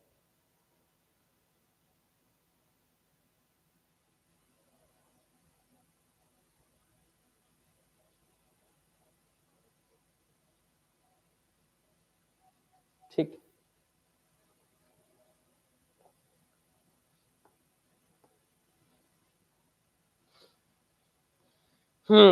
चलो ठीक है, ठीक है, ओके समालोचकों, क्लास आगे बढ़ाते हैं। तो ये आपको याद रखना है, मुख्य सचिव, अतिरिक्त मुख्य सचिव और प्रधान और प्रमुख सचिव करके आपको एक साथ याद रखना है। और इसका सचिव, अतिरिक्त, संयुक्त और उप सचिव, सचिव, अतिरिक्त सचिव, संयुक्त सचिव, उप सचिव, ऐसे करके आपको याद रखना है। क्योंकि जब कोई लाइन, कोई पॉइंट आपको 3 या 4 पॉइंट से ज्यादा हो जाए तो उसको पार्ट पार्ट में बांट कर याद किया जाता है। तो इसको भी आप 2 पार्ट में बांटोगे, 7 नाम याद करना है तो 2 पार्ट में बांट गया, मुख्य, अतिरिक्त, प्रमुख, मुख्य, अतिरिक्त, प्रमुख, उसके बाद सचिव, अतिरिक्त सचिव, संयुक्त सचिव और उप सचिव, ठीक है। चलो आगे बढ़े। किस राज्य के सचिवालय अधिकारी के पदानुक्रम संबंध में क्या सही है? तो कौन सा सही होगा जी, बताओ।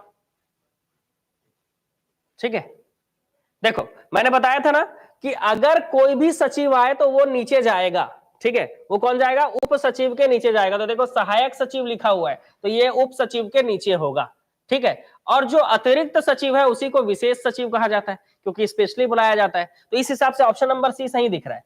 क्या? सचिव के नीचे अतिरिक्त सचिव, जिसको विशेष सचिव कहा जा रहा है, फिर संयुक्त उप सचिव, और उसके नीचे जो भी आएगा उसके नीचे है, चाहे सहायक बोले, चाहे अवर सचिव बोले, तुहर सचिव बोले, हमर सचिव बोले, कुछ भी सचिव बोले।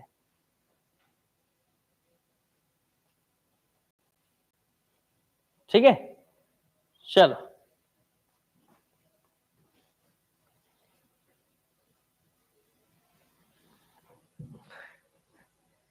अच्छा, चलो आगे बढ़ते हैं।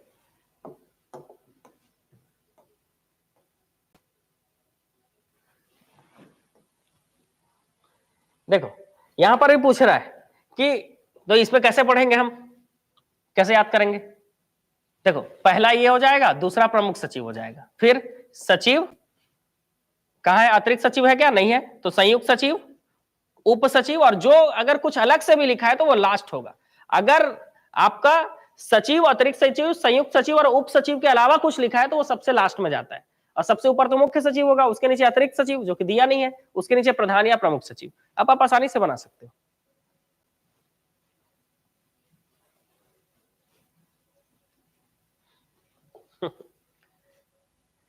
चलो संवैधानिक प्रमुख की बात करते हैं हम, है ना। तो आप जानते हो कि छत्तीसगढ़ में जो संवैधानिक प्रमुख है वो राज्यपाल होता है, ठीक है। नौकरशाही का प्रमुख जो है वो कौन होगा? तो नौकरशाही का प्रमुख जो है वो मुख्य सचिव होगा, क्योंकि ये जो सचिव होते हैं वो नौकरशाही होते हैं, ठीक है।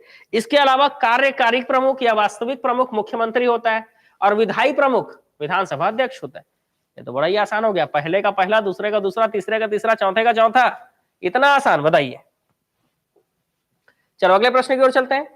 मुख्य सचिव, पूरा इसके बाद जो भी हम क्वेश्चन बनाएंगे वो मुख्य सचिव से रिलेटेड होगा। छत्तीसगढ़ राज्य के प्रथम मुख्य सचिव कौन थे? तो मुख्य सचिव थे श्री मोहन शुक्ल, है ना। यही पढ़े हो आप कि कुछ और पढ़े हो, बताओ। मोहन शुक्ल पढ़े हो कि अरुण कुमार पढ़े हो, बताओ। वाह, मतलब मेरा देखकर सी ऑप्शन मार दे रहे हो, कैसे हाँ में हाँ मिला देते हो भाई, ठीक है। प्रथम मुख्य सचिव के बारे में पूछ रहा है, यहां पर क्या पूछ रहा है? प्रथम मुख्य सचिव के बारे में पूछ रहा है। मोहन शुक्ल प्रथम क्या थे, बताओ तो। मोहन शुक्ल क्या थे प्रथम?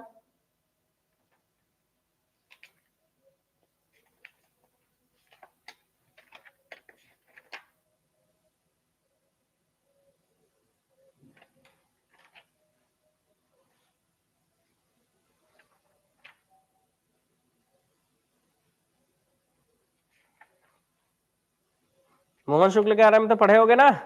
प्रथम मोहन शुक्ल प्रथम क्या थे जी? लोक सेवा के आयोग के अध्यक्ष, ठीक है। और क्या थे? डीएसपी नहीं, डीजीपी, है ना। लोक सेवा आयोग के प्रथम अध्यक्ष मोहन शुक्ल। छत्तीसगढ़ के पहले पुलिस महानिदेशक मतलब डीजीपी कौन? मोहन शुक्ल थे।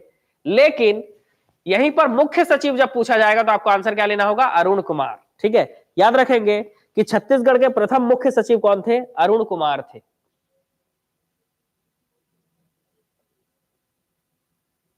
ठीक है, कौन थे जी? अरुण कुमार थे। ठीक है, चलो आगे बढ़ेंगे। छत्तीसगढ़ के वर्तमान मुख्य सचिव का क्रम कौन सा है? तो छत्तीसगढ़ में वर्तमान मुख्य सचिव जो है वो अमिताभ जैन जी है। कौन है जी? अमिताभ जैन जी, जिनका क्रम कौन सा है? पहले अरुण कुमार थे, ए से अरुण कुमार, और अभी जो है अमिताभ जैन है ना। अमिताभ बच्चन नहीं है, अमिताभ जैन। और वो कौन से क्रम के हैं? तो वर्तमान में जो अमिताभ जैन है वो 12वें क्रम के हैं। कौन से क्रम के हैं जी? 12वें क्रम के हैं, याद रखना, ठीक है। 12वें क्रम के। 11वें नंबर में आरपी मंडल थे। इनके पहले कौन थे? अमिताभ जैन के पीछे आरपी मंडल। छत्तीसगढ़ प्रशासन का सर्वोच्च प्रशासनिक अधिकारी कौन सा होता है? तो आप जानते हो कि सर्वोच्च प्रशासनिक अधिकारी कौन है? तो सचिवालय में बैठा हुआ सबसे ऊपर जो बैठा हुआ व्यक्ति होता है वो कौन होता है? मुख्य सचिव। इसलिए छत्तीसगढ़ का सबसे सर्वोच्च प्रशासनिक अधिकारी कौन है? मुख्य सचिव होता है। छत्तीसगढ़ राज्य प्रशासन में कार्यपालिका का प्रमुख कौन होता है? तो याद रखेंगे, कार्यपालिका का जो प्रशासन में कार्यपालिका का प्रमुख मुख्य सचिव होता है, ठीक है। प्रशासन में, है ना। शासन में कार्यपालिका प्रमुख जो है वो मुख्यमंत्री है, लेकिन प्रशासन की बात करें तो कर्मचारियों की बात हो रही है ना, तो इसमें सबसे प्रमुख मुख्य सचिव होगा, ठीक है। छत्तीसगढ़ प्रशासनिक सेवा का प्रमुख प्रशासनिक अधिकारी कौन होता है? तो सबसे ऊपर कौन है? मुख्य सचिव। सबसे ऊपर कौन है जी?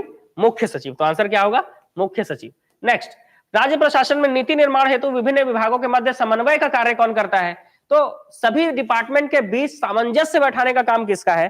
तो सभी विभागों के बीच में सामंजस्य बैठाने का काम किसका है? तो राज्य के मुख्य सचिव का है, क्योंकि जितनी भी राज्य प्रशासन से संबंधित जितनी भी फाइलें हैं वो मुख्य सचिव से होते हुए ही सब जगह जाती है। तो सामंजस्य, सभी डिपार्टमेंट के बीच सामंजस्य बैठाने का काम मुख्य सचिव का है। राज्य सचिवालय के प्रशासन में मंत्रिमंडल को जाने वाले सभी फाइलें या नस्तियां किसके माध्यम से भेजी जानी जरूरी है? तो वो है मुख्य सचिव। जितनी भी फाइल है वो मुख्य सचिव के टेबल से होके ही सब जगह जाती है, क्योंकि यही तो प्रमुख प्रशासनिक अधिकारी है जी। नेक्स्ट, भारत सरकार के किसी सचिव और राज्य प्रशासन के मध्य कार्यालयीन संप्रेषण का औपचारिक चैनल कौन सा है? तो सीधी सी बात है, अगर भारत सरकार की हम यहां पर बात कर लें, किसकी बात कर लें जी? भारत सरकार की अगर हम यहां पर बात कर लें, तो भारत सरकार की अगर हम बात करें तो भारत सरकार के किसी सचिव और राज्य प्रशासन के मध्य कार्यालयीन संप्रेषण का औपचारिक चैनल जो होता है वो होता है मुख्य सचिव। क्योंकि जब भी पूरे भारत सरकार का सचिव, समझ रहे हो, उसको कैबिनेट सचिव कहते हैं। पूरे भारत का जो सचिव होगा, सेक्रेटरी है, वो कैबिनेट सचिव होता है। और कैबिनेट सचिव हर राज्य के मुख्य सचिवों का क्या करता है? एक बार साल में सम्मेलन करता है, ठीक है। तो सीधी सी बात है, राज्य का जो मुख्य सचिव है वो रिपोर्ट किसको देगा? भारत के जो मेन सचिव होगा, जिसको कैबिनेट सेक्रेटरी कहा जाता है, ठीक है, कैबिनेट सचिव कहा जाता है, उसको देता है। तो इसका आंसर क्या होगा? मुख्य सचिव। मतलब देखो, मुख्य सचिव राज्य शासन में प्रमुख है, लेकिन इसको रिपोर्ट कहीं ना तो पहुंचाना पड़ेगा ना भाई। तो कहां पहुंचाएगा ये? तो भारत सरकार में किसके पास पहुंचाएगा? तो कैबिनेट सचिव के पास। लेकिन कैबिनेट सचिव के पास पहुंचाएगा कौन? मुख्य सचिव। हर राज्य में एक मुख्य सचिव होता है जो वहां के प्रशासन का प्रमुख होता है, ठीक है। क्योंकि एक राजनैतिक प्रमुख होता है, ठीक है, एक कौन होता है? राजनैतिक प्रमुख, और एक व्यक्ति होता है प्रशासनिक प्रमुख। हर राज्य में राजनैतिक प्रमुख होता है मुख्यमंत्री। अब मुख्यमंत्री तो 5 साल में आते जाते रहते हैं, लेकिन प्रशासनिक प्रमुख जो होता है वो होता है मुख्य सचिव। राज्य में बात करें हम तो प्रशासनिक प्रमुख जो मुख्य सचिव होता है, ये वाला जो चीज चल रहा है ये तो नीचे से ऊपर तक पूरा एकदम क्लीन है। मतलब इसके नीचे का अधिकारी इसको रिपोर्ट देगा, ये अपने ऊपर वाले अधिकारी को देगा। तो राज्य शासन में ये सबसे प्रमुख व्यक्ति है। लेकिन इससे भी ऊपर कौन है? इससे भी ऊपर है भारत सरकार का कैबिनेट सेक्रेटरी। ये अपना रिपोर्ट किसको देगा? कैबिनेट सेक्रेटरी को देगा कि हमारे राज्य में इस तरह से प्रशासन चल रहा है। ठीक है। चलो, राज्य प्रशासन में मुख्य सचिव की भूमिका और पद के विषय में क्या सही है? 4 पॉइंट है, इन चारों पॉइंट में आपको बताना है कि भूमिका और इसके बीच में क्या सही है, बताइए।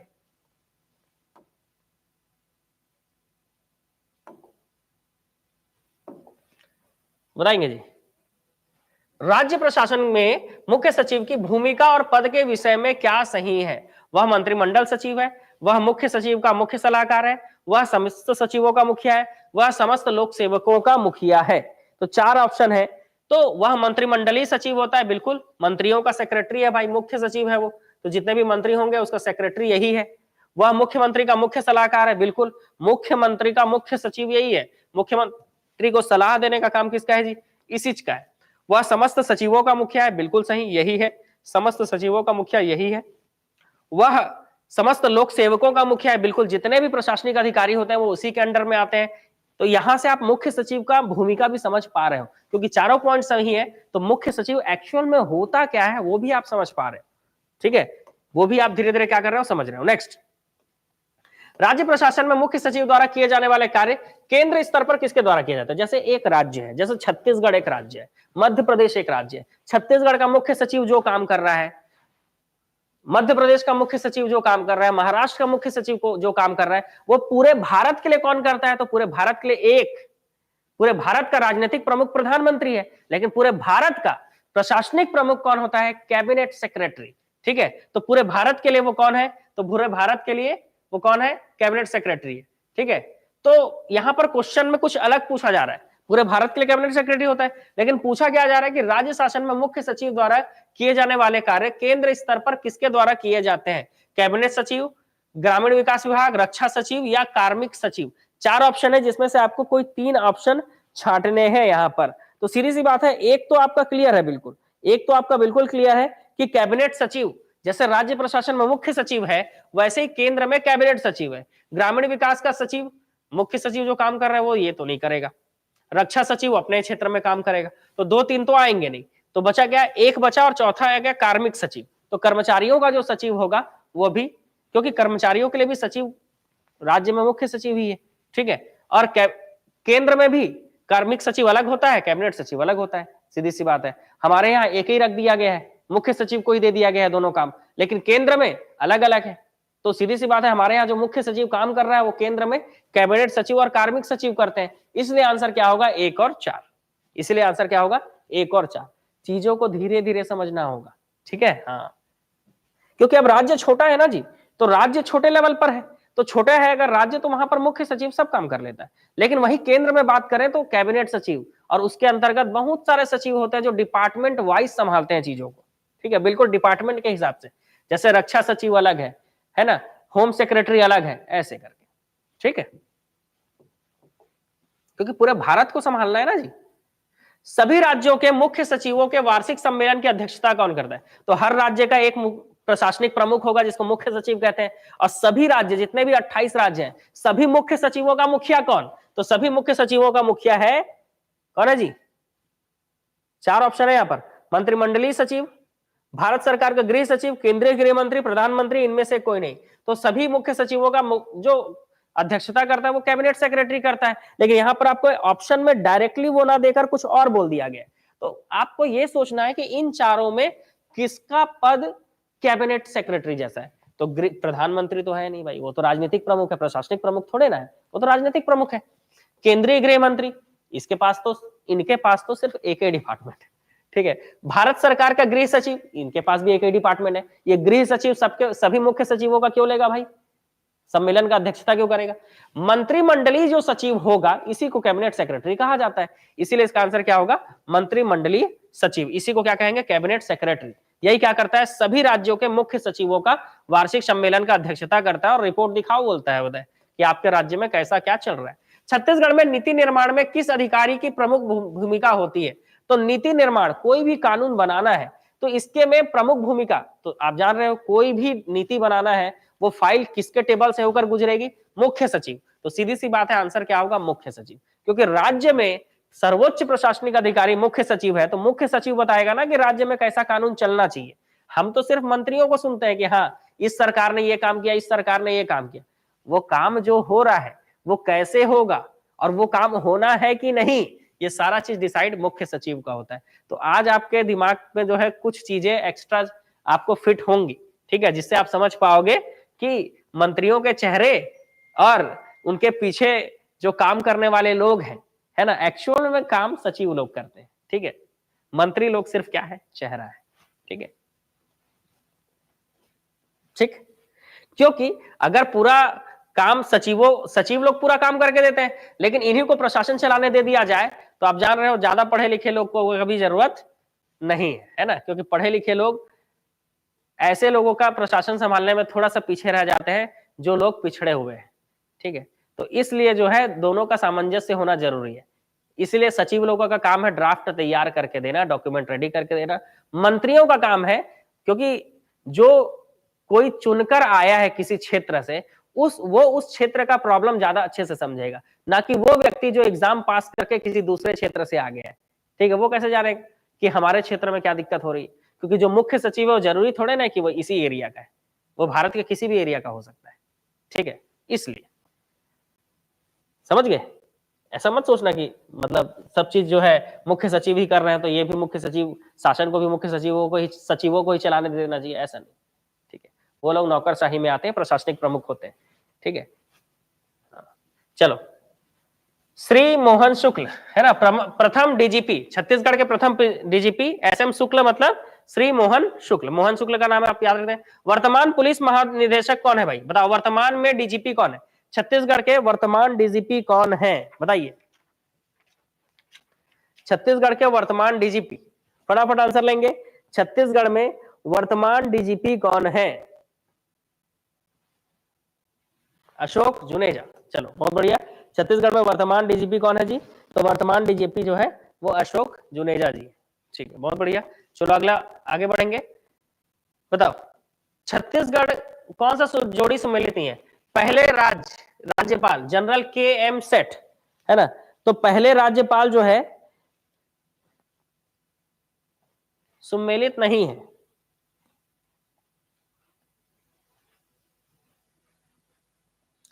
लेफ्टिनेंट जनरल KM सेठ प्रथम पुलिस महानिदेशक, ये सही है, मोहन शुक्ल। उच्च न्यायालय के प्रथम मुख्य न्यायाधीश श्री RS गर्ग, बिल्कुल सही है, ठीक है, क्योंकि ये प्रथम मुख्य थे, ठीक। अब बात आ रहा है मुख्य सचिव। तो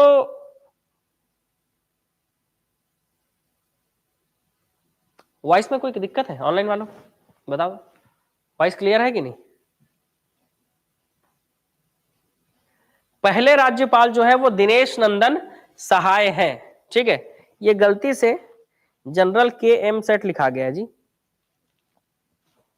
ठीक है, इसको दिनेश नंदन सहाय कर लो, क्योंकि पहले राज्यपाल दिनेश नंदन सहाय, तो ये सही हो जाएगा, ये वाला पॉइंट गलत हो जाएगा, क्योंकि प्रथम मुख्य सचिव कौन?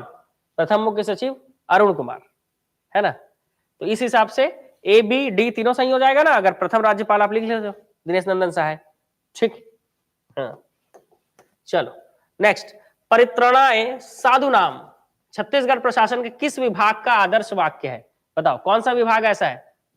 तो सीधी सी बात है, आप लोग जानते हो छत्तीसगढ़ पुलिस का लोगो भी आपने देखा होगा, उसी में लिखा रहता है परित्रणाय साधुनाम, इसका मतलब अच्छे व्यक्तियों की रक्षा करना, ठीक है, ये है परित्रणाय साधुनाम, ठीक है।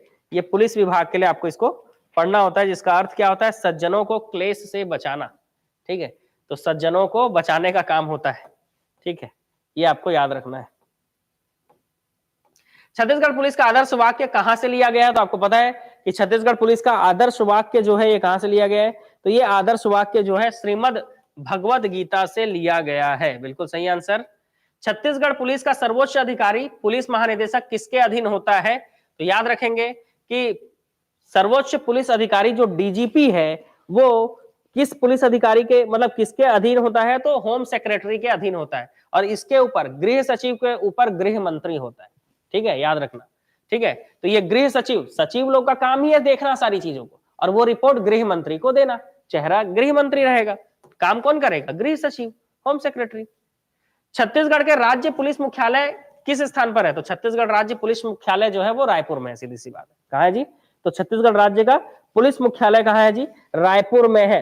रायपुर में पुलिस मुख्यालय, राज्य का पुलिस मुख्यालय, छत्तीसगढ़ का रेलवे पुलिस मुख्यालय, अपराध अन्वेषण ब्यूरो, इसके अलावा फिंगरप्रिंट ब्यूरो ऑफ पुलिस, ये भी रायपुर में ही है। इसके अलावा Subhash Chandra Bose state police training academy, ये भी रायपुर में है, चंद्रखुरी में। ठीक है, ये आपको याद रखना है। ठीक, चलो नेक्स्ट चलते हैं, अगला क्वेश्चन। बहुत सारी चीजें रायपुर में।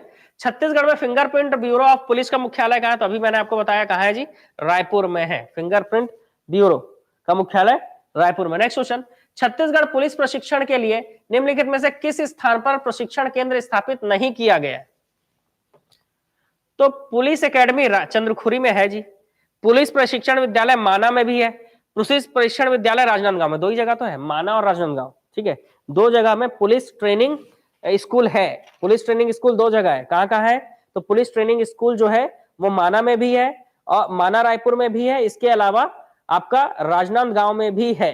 ठीक है, तो दो जगह पुलिस ट्रेनिंग स्कूल है, और चंद्रखुरी में पुलिस ट्रेनिंग एकेडमी तो है ही है। भिलाई में कुछ नहीं है, तो ये आपका आंसर होगा पुलिस प्रशिक्षण विद्यालय भिलाई कहाँ स्थापित नहीं किया गया, तो भिलाई में स्थापित नहीं किया गया। ठीक है, तो इसका आंसर क्या हो जाएगा, भिलाई।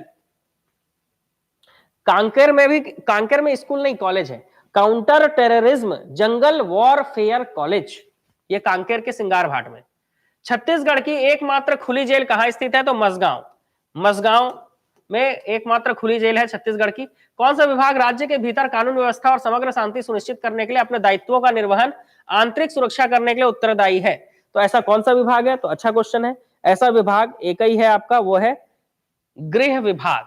जो गृह विभाग है ये क्या करेगा, तो गृह विभाग जो है राज्य के भीतर कानून व्यवस्था, समग्र शांति सुनिश्चित करने के लिए अपने दायित्वों का निर्वहन और आंतरिक सुरक्षा करने के लिए उत्तरदायी होता है गृह विभाग। गलती से पुलिस मत ले लेना, ठीक है, क्योंकि पुलिस जो है वो गृह विभाग के अंतर्गत ही आता है। ठीक है, पुलिस जो है वो गृह विभाग के अंतर्गत आता है, और गृह विभाग के अंतर्गत सिर्फ पुलिस विभाग नहीं आता है, पुलिस आता है, जेल आता है, समझ रहे हो। हाँ, ये याद रखेंगे। छत्तीसगढ़ के गृह मंत्रालय के अंतर्गत आने वाले विभाग, देखो आ ही गया क्वेश्चन भी आ गया कि गृह विभाग के अंतर्गत, गृह मंत्रालय के अंतर्गत कौन कौन से विभाग आएंगे, पुलिस विभाग, जेल विभाग, होमगार्ड, याद रखेंगे ABC। अच्छा, कौन सा नहीं आता है पूछ रहा है, तो परिवहन नहीं आएगा, ट्रांसपोर्ट इसमें थोड़ी ना आएगा जी, परिवहन विभाग नहीं आता है। गृह मंत्रालय के अंतर्गत पुलिस विभाग, जेल विभाग और होमगार्ड आता है। ठीक है, परिवहन विभाग नहीं आता। अगला क्वेश्चन, निम्नलिखित श्रेणी के पुलिस अधिकारी छत्तीसगढ़ में कार्यरत है, तो महानिदेशक मतलब DGP कार्यरत है, महानिरीक्षक या इसी को उप महानिदेशक कहते हैं IGP, ये भी है, पुलिस आयुक्त ये नहीं है जी, क्योंकि हमारे यहाँ संभाग आयुक्त होता है, पुलिस आयुक्त नहीं होता। पुलिस अधीक्षक मतलब SP, ये भी है, मतलब अ ब और द है, मतलब ऑप्शन नंबर C, अ ब और द। ठीक है, पुलिस आयुक्त हमारे यहाँ नहीं होता, छत्तीसगढ़ में संभाग आयुक्त होता है, लेकिन पुलिस आयुक्त नहीं। ठीक है, नेक्स्ट, छत्तीसगढ़ राज्य में कुल कितने पुलिस थाने हैं, बड़ा ही आसान क्वेश्चन है, बताइए छत्तीसगढ़ राज्य में कुल कितने पुलिस थाने हैं। 482, बिल्कुल सही, 482 पुलिस थाने छत्तीसगढ़ राज्य में। चलो अगले क्वेश्चन की ओर चलते हैं। नेक्स्ट, राज्य महिला आयोग का गठन कब किया गया, अच्छा क्वेश्चन है। राज्य महिला आयोग का गठन किया गया था 24 मार्च 2001, है ना। अच्छा हुआ अप्रैल फुल नहीं बनाया भाई, अप्रैल में कर देते तो अप्रैल फुल हो जाता है बिल्कुल। 24 मार्च 2001, 24/3/2001, याद रखेंगे 24 मार्च 2001। छत्तीसगढ़ अनुसूचित जाति आयोग की स्थापना भारतीय संविधान के किस अनुच्छेद के तहत की गई है। इस चीज के लिए मैं आपको थोड़ा सा एक्सप्लेन करूंगा कि छत्तीसगढ़ अनुसूचित जाति, अगर SC की बात करें तो आर्टिकल 338, इसके तहत SC आयोग बनाया गया है। ठीक है, अगर 338A की बात करें तो A में ST आयोग बनाया गया। आर्टिकल 338B की बात करें तो इससे OBC आयोग बनाया गया। तो SC आयोग,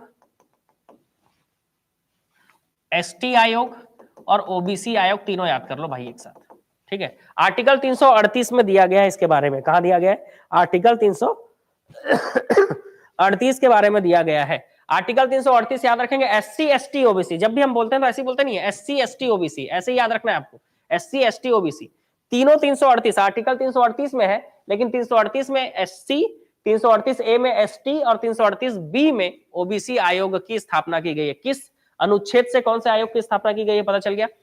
भारत के संविधान के अनुच्छेद 338 के तहत SC आयोग मतलब अनुसूचित जाति आयोग, 338A के तहत ST आयोग मतलब अनुसूचित जनजाति आयोग, और 338B के तहत OBC आयोग मतलब अन्य पिछड़ा वर्ग आयोग की स्थापना की गई है। ये आपको याद रखना है। चलो अगले प्रश्न की ओर चलते हैं। छत्तीसगढ़ लोक सेवा आयोग के प्रथम अध्यक्ष कौन थे भाई? तो अभी आपने थोड़ी देर पहले ही पढ़ा कि छत्तीसगढ़ लोक सेवा आयोग के प्रथम अध्यक्ष किनको बनाया गया था? तो प्रथम अध्यक्ष जो छत्तीसगढ़ के पहले DGP भी थे, मोहन शुक्ल। सोचो दो कार्यभार दे दिया गया, लोक सेवा आयोग के भी प्रथम अध्यक्ष बने और DGP भी बने थे, पहले DGP। चलो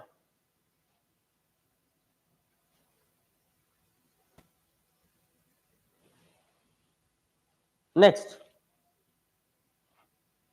अगले क्वेश्चन की ओर चलते हैं कि छत्तीसगढ़ लोक सेवा आयोग का गठन भारतीय संविधान के अधिनियम 315 के प्रावधानों के तहत किया गया कब? कब किया गया? 2003 में, 2001 में, 2004 में, 2002 में। ठीक है, तो याद रखेंगे छत्तीसगढ़ लोक सेवा आयोग का गठन 23 मई 2001 को किया गया था। CGPSC जिसका एग्जाम होने वाला है, CGPSC का गठन 23 मई 2001 को किया गया था, जिसके पहले अध्यक्ष श्री मोहन शुक्ल को बनाया गया था। ठीक है, तो ये आयोग का गठन जो है वो 315 के तहत किया जाता है। आर्टिकल 315 के तहत लोक सेवा आयोग का गठन किया जाता है, और इनके कार्यों के बारे में 320 में दिया हुआ है, आर्टिकल 320 में। ये दो आर्टिकल आपको याद रखने, 315, 320। छत्तीसगढ़ लोक सेवा आयोग का गठन किसके प्रावधानों के तहत किया गया? 315, 313, 312, 314। तो अभी आपने पढ़ा कि लोक सेवा आयोग का गठन किस आर्टिकल के तहत? 315, आर्टिकल नंबर 315 के तहत किया गया है। छत्तीसगढ़ लोक सेवा आयोग के कार्यों का वर्णन किसमें किया गया? तो आप अभी पढ़े हो कार्यों का वर्णन किसमें?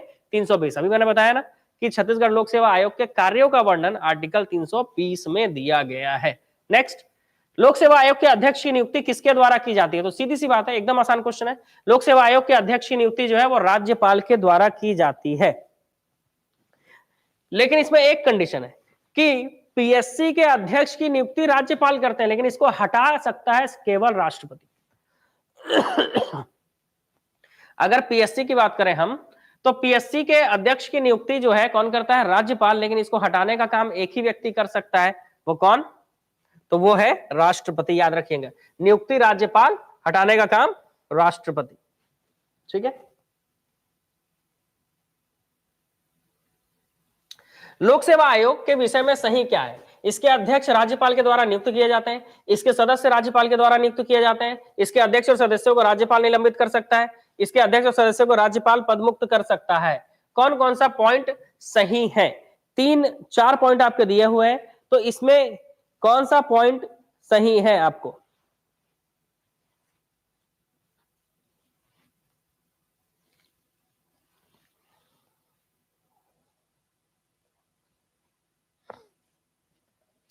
तो इसके अध्यक्ष को राज्यपाल के द्वारा नियुक्ति, सदस्य को राज्यपाल के द्वारा नियुक्ति। देखो, राज्यपाल इनको हटा नहीं सकता, इसीलिए चौथा पॉइंट गलत। लेकिन अध्यक्ष और सदस्य को राज्यपाल निलंबित कर सकता है, मतलब कुछ समय के लिए सस्पेंड कर सकता है। यह राज्यपाल के शक्ति में होता है, इसलिए इसका आंसर आएगा 1, 2, 3। ठीक है, राज्यपाल क्या कर सकता है? नियुक्त तो करता है, हटा नहीं सकता, इसीलिए चौथा पॉइंट सीधा गलत, क्योंकि पद मुक्त नहीं कर सकता, इसलिए चौथा पॉइंट गलत। लेकिन उनको सस्पेंड कर सकता है कुछ समय के लिए, इसलिए आपका 1, 2, 3 पॉइंट आपके सही होंगे, क्योंकि हटा सिर्फ कौन सकता है? राष्ट्रपति। राष्ट्रपति हटा सकता है, उसके लिए भी उसे सुप्रीम कोर्ट की राय लेनी होगी। छत्तीसगढ़ राज्य वित्त आयोग के प्रथम अध्यक्ष कौन थे? अच्छा क्वेश्चन है जी, राज्य वित्त आयोग के प्रथम अध्यक्ष तो बताइए। और वर्तमान अध्यक्ष तो सर्जियस मिंज है, श्री सर्जियस मिंज। 2022 से 2027 के लिए जो वर्तमान वित्त आयोग के अध्यक्ष हैं वो सर्जियस मिंज है, श्री सर्जियस मिंज।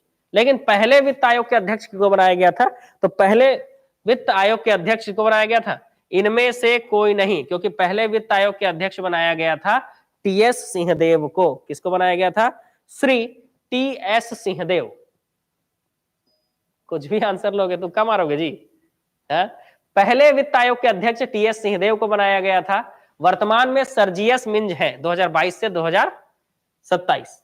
ठीक है, वन लाइनर क्वेश्चन है, मैं जल्दी में थोड़े ना हूं जी, मैं तो आराम से ही पढ़ा रहा हूं आपको। आपके 2 घंटे हो गए, 2 घंटे में तो हम 120 क्वेश्चन पार कर सकते थे, हम 73 पे ही है। ठीक है, मैं जल्दी में नहीं हूं, लेकिन ये क्या है, वन लाइनर क्वेश्चन है, तो इसमें एक्सप्लेन करने वाली कोई चीज ही नहीं है, सीधा क्वेश्चन पढ़कर आगे बढ़ रहे हैं।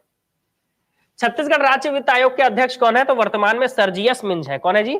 सर्जियस मिंज है। नेक्स्ट, चतुर्थ छत्तीसगढ़ राज्य वित्त आयोग के अध्यक्ष कौन है? तो चतुर्थ छत्तीसगढ़ राज्य वित्त आयोग के अध्यक्ष सर्जियस मिंज है। कौन है? सर्जियस मिंज। अभी आपको पढ़ाया हूं इसके बारे में। राज्य के प्रमुख सूचना आयुक्त कौन थे? हाँ, ये अच्छा क्वेश्चन है, बताइए। छत्तीसगढ़ राज्य के प्रमुख पहले मुख्य सूचना आयुक्त कौन थे? वर्तमान में एम के राउत जी हैं। वर्तमान में मुख्य सूचना आयुक्त कौन है? एम के राउत। लेकिन पहले कौन थे? बहुत बढ़िया, सही आंसर एस के विजयवर्गीय। एस के विजयवर्गीय। छत्तीसगढ़ के वर्तमान राज्य मुख्य सूचना आयुक्त कौन है? तो अभी आपको पढ़ाया गया मैंने, एम के राउत।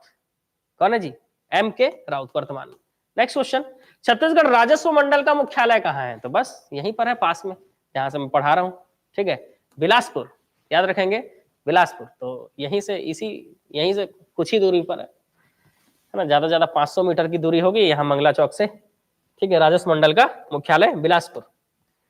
छत्तीसगढ़ शासन द्वारा निम्नलिखित विकास प्राधिकरण स्थापित किए गए हैं। कौन कौन से विकास प्राधिकरण स्थापित किए गए? तो सीधी सी बात है, बस्तर विकास प्राधिकरण दंडकारण्य के लिए, दंडकारण्य विकास प्राधिकरण, कुछ तो गड़बड़ है इसमें।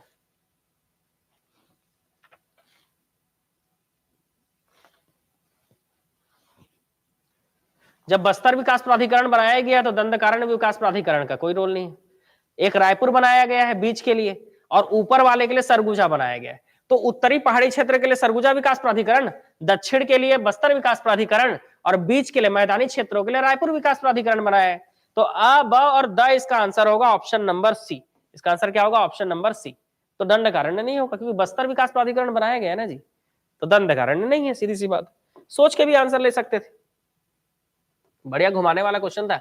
छत्तीसगढ़ राज्य में शहरी क्षेत्रों में गरीबी उन्मूलन की योजनाएं किस अधिकरण के द्वारा संचालित की जाती हैं? मतलब गरीबी से छुटकारा दिलाने के लिए कौन सा अभिकरण जो है वो योजना बनाता है ताकि गरीबी उन्मूलन कार्यक्रम चलाया जा सके, है ना, ताकि गरीबी उन्मूलन कार्यक्रम चलाया जा सके।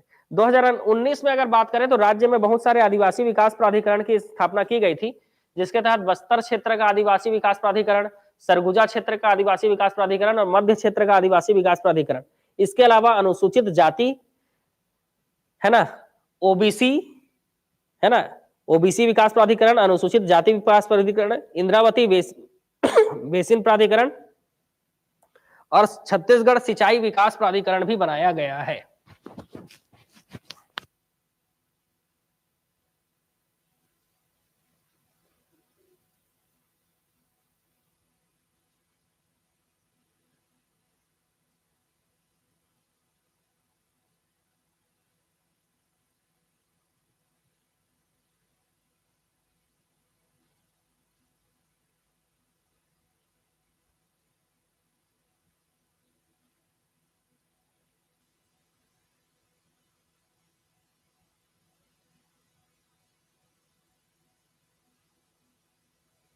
चलो आगे बढ़े। तो इस हिसाब से इस प्रश्न का उत्तर क्या होगा? छत्तीसगढ़ राज्य में शहरी क्षेत्रों में गरीबी उन्मूलन योजनाएं की किस अधिकरण द्वारा संचालित की जाती हैं? तो ये संचालित किया जाता है राज्य शहरी विकास अभिकरण। राज्य शहरी विकास अभिकरण, आंसर सही है आप लोगों के। ठीक है, कुछ के गलत है, मैक्सिमम लोगों के गलत है। इसका आंसर है राज्य शहरी विकास अभिकरण, कुछ के सही है। मतलब मेरे को लगा कुछ लोग गलत आंसर दे रहे हैं, लेकिन यहाँ पर कुछ ही लोगों के सही आंसर है। चलो, छत्तीसगढ़ राज्य में जिला शहरी विकास अभिकरण के अध्यक्ष कौन होते हैं? तो जिला शहरी विकास अभिकरण के अध्यक्ष, तो सीधी सी बात है, जिला शहरी विकास अभिकरण के अध्यक्ष कौन होंगे? कलेक्टर होंगे, सीधी सी। कौन होते हैं? कलेक्टर होते हैं। अच्छा क्वेश्चन है। छत्तीसगढ़ राज्य के जिला बाल संरक्षण समिति के अध्यक्ष भी कौन होते हैं? जिला कलेक्टर ही होते हैं। नेक्स्ट क्वेश्चन, 12वें वित्त आयोग ने अपनी प्रकाशित रिपोर्ट में छत्तीसगढ़ में शहरी प्रशासन के अधीन शहरी परिवारों की 3 प्रमुख क्षय अनुक्रमणिका को बताया, लॉसेस को बताया, 3 प्रकार के। उसमें से कौन सा नहीं आता? इसमें से कौन सा नहीं आता? जलापूर्ति, जल निकास, स्वच्छता, ये सब तो आएगा। शिक्षा नहीं आएगा। शिक्षा से कोई लॉस नहीं होता, ठीक है, शिक्षा से कोई लॉस नहीं होता है, इसलिए इसमें कौन सा नहीं आएगा? तो इसमें से शिक्षा नहीं आएगा, क्योंकि शिक्षा जो है वो क्या होता है? तो शिक्षा जो है हमेशा क्या करता है? चीजों को बढ़ाता है, क्योंकि शिक्षा जो है वो गरीबी को हटाती है, ठीक है, इसलिए शिक्षा नहीं आएगा इसमें। छत्तीसगढ़ सरकार ने उद्योग, प्रशासन और शिक्षा के क्षेत्र में सूचना प्रौद्योगिकी के उपयोग को बढ़ावा देने के लिए एक तकनीकी एजेंसी चिप्स की शुरुआत की। इस चिप्स का फुल फॉर्म क्या है, पूछा जा रहा है। इस चिप्स का फुल फॉर्म क्या है, बताइए। इस चिप्स का फुल फॉर्म बताइए, आपके सामने बताइए, इस चिप्स का फुल फॉर्म क्या है? ऑप्शन नंबर सी गलत, और डी गलत, और सी गलत। इसका आंसर है A, Chhattisgarh infotech promotion society. Chhattisgarh infotech promotion society. Next question, Chhattisgarh विज्ञान और प्रौद्योगिकी परिषद, Chhattisgarh council of science and technology की स्थापना कब की गई? बताओ। Chhattisgarh council of science and technology की स्थापना कब की गई?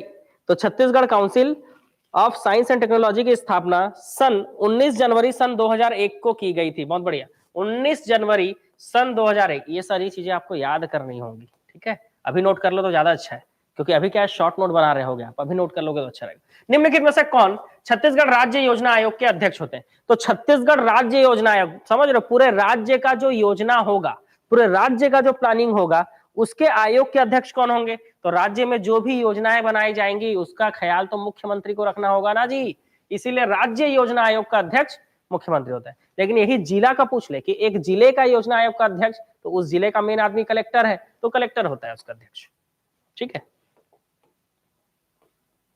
चलो आ गया मुख्यमंत्री का टॉपिक। खालिस्तान को छत्तीसगढ़ योजना आयोग के उपाध्यक्ष के रूप में नियुक्त किया गया है। इसमें सिर्फ नहीं, 2023 के स्टार्टिंग में मैंने सुना था वो छत्तीसगढ़ के योजना आयोग के उपाध्यक्ष अजय सिंह गए हैं दिल्ली मीटिंग के लिए, तो अजय सिंह है, वैसे कोई और होंगे तो आप जो है वो कर लीजिएगा, अपडेट कर लीजिएगा। मेरे जानकारी के हिसाब से अजय सिंह है, ठीक है, इसमें तो ऑप्शन है ही नहीं, तो अजय सिंह है मेरे ख्याल से। बाकी आप लोगों की जानकारी में होगा तो बताइए। मेरे जानकारी में 2023 के स्टार्टिंग में अजय सिंह का मैंने देखा था न्यूज में, तो वो मेरे को याद है।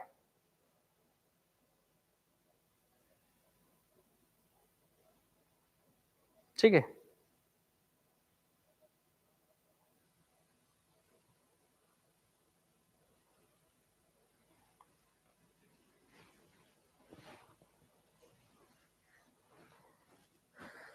अरे यहाँ अध्यक्ष नहीं पूछा है जी, यहाँ उपाध्यक्ष पूछा है,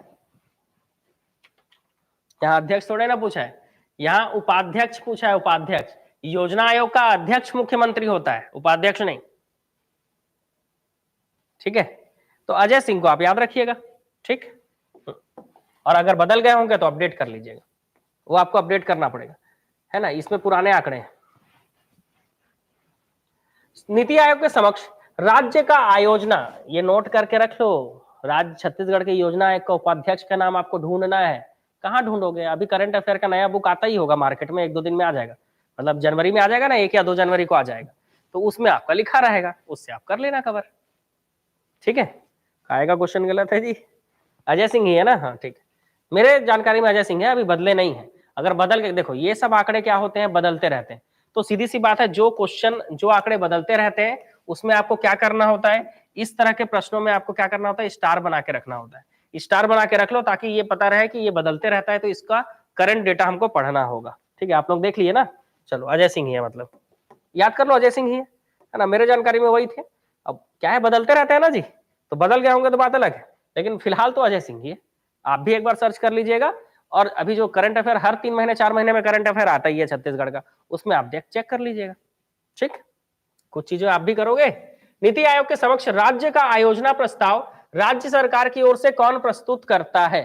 तो राज्य सरकार की ओर से नीति आयोग के समक्ष, नीति आयोग कहां भाई? तो नीति आयोग केंद्र में होता है, भारत सरकार, ठीक है, केंद्र में होता है नीति आयोग। तो राज्य की तरफ से अपनी योजना को लेकर जाना पड़ेगा नीति आयोग के सामने। तो कौन जाता है? मुख्यमंत्री, मुख्य सचिव, राज्य योजना आयोग का उपाध्यक्ष या आयोजना सचिव, कौन जाता है जी?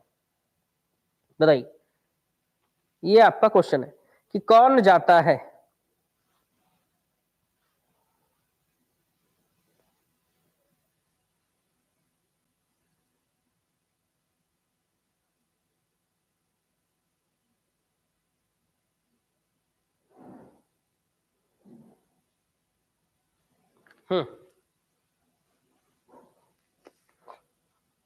डी गलत, सी गलत, बी गलत, क्योंकि राज्य सरकार की ओर से योजना, नीति आयोग का जो नीति आयोग के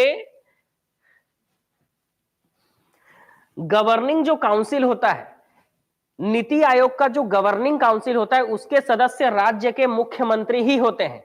तो सीधी सी बात है, जाएंगे कौन? मुख्यमंत्री जाएंगे, सीधी सी बात है, क्योंकि उस गवर्निंग काउंसिल के सदस्य, हर राज्य का मुख्यमंत्री नीति आयोग के गवर्निंग काउंसिल का अध्यक्ष होता है, सदस्य होता है, सॉरी अध्यक्ष नहीं, सदस्य होता है, तो वो मुख्यमंत्री तो जाना ही होगा। इस चीज को समझो, जो नीति आयोग है, नीति आयोग है ना, ये एक नीति आयोग क्या करता है? पूरे भारत के लिए योजना बनाता है। इसका जो गवर्निंग काउंसिल है, ठीक है, जो गवर्निंग काउंसिल है,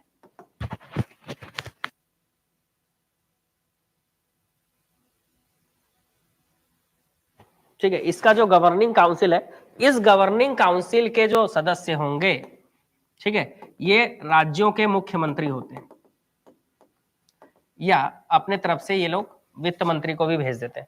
लेकिन जनरली जो मुख्यमंत्री होता है वही कौन होता है? वही मुख्यमंत्री होता है। मतलब मुख्यमंत्री जो है वित्त मंत्रालय अपने पास ही रखता है, तो वित्त मंत्री भी वही कहलाएगा ना जी।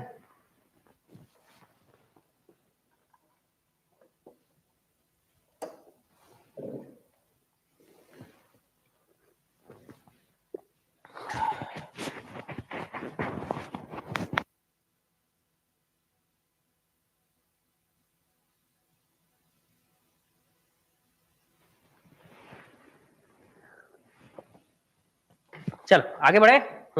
नीति आयोग के समक्ष ये वाला क्वेश्चन तो हो गया। राज्य आपदा प्रबंधन प्राधिकरण का अध्यक्ष कौन होता है? तो पूरे राज्य में कोई आपदा आ जाए तो सीधी सी बात है, इसके प्राधिकरण, इसका मैनेजमेंट करने का, पूरे राज्य में कोई परेशानी आ जाए, कोई आपदा आ जाए, तो उसको दूर करने का काम मुख्यमंत्री का है। तो राज्य आपदा प्रबंधन प्राधिकरण का अध्यक्ष कौन है? मुख्यमंत्री। छत्तीसगढ़ राज्य आपदा प्रबंधन प्राधिकरण की स्थापना कब हुई थी? तो छत्तीसगढ़ राज्य आपदा प्रबंधन प्राधिकरण की स्थापना वर्ष 2007 में की गई थी। अरे ये चाय नहीं है जी, ये गर्म पानी है, ये देख लो, दिख रहा है, चाय वाय नहीं है, गर्म पानी है। बस कप में पी रहा हूं तो ऐसा लग रहा है कि चाय, चाय नहीं पी रहा हूं भाई, खाना खाने का समय हो गया, इतना समय चाय थोड़े ना पिएगा कोई, तो गर्म पानी पी रहा हूँ। क्या बॉटल जो है ना वो दूर में रखा हुआ है, तो बॉटल लाएगा कौन, इस कारण जो है कप में पी रहा हूँ हल्का हल्का।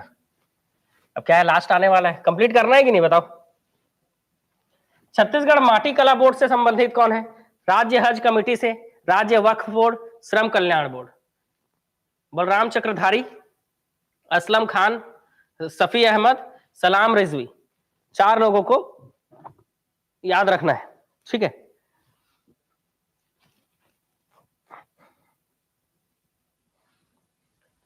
तो इसमें से एक तो क्लियर दिख रहा है कि ये तो यही होंगे, माटी कला बोर्ड के। अब हज कमेटी, वक्फ बोर्ड और श्रम कल्याण बोर्ड, ये तीनों में बस दिक्कत है। हज कमेटी के अध्यक्ष असलम खानी है, वक्फ बोर्ड के अध्यक्ष सलाम रिजवी है, और श्रम कल्याण बोर्ड के अध्यक्ष सफी अहमद है। बस ये चीजें आपको याद रखनी है, मतलब ये जो है इनसे संबंधित है। तो हज कमेटी से संबंधित असलम खान जी, और वक्फ बोर्ड से संबंधित सलाम रिजवी जी, और श्रम कल्याण बोर्ड से संबंधित थे सफी अहमद। कुछ थे कुछ हैं, ऐसा आपको याद रखना है। डाइटिंग हाँ बीच बीच में करते रहते हैं, ठीक है, बीच बीच में डाइटिंग करते रहना पड़ता है, क्योंकि पेट को दिन भर चला नहीं सकते ना जी, तो कभी कभी डाइटिंग करना पड़ता है। तो जब मैं बिलासपुर में रहता हूँ ना, तो मस्त डाइटिंग करता हूँ एकदम।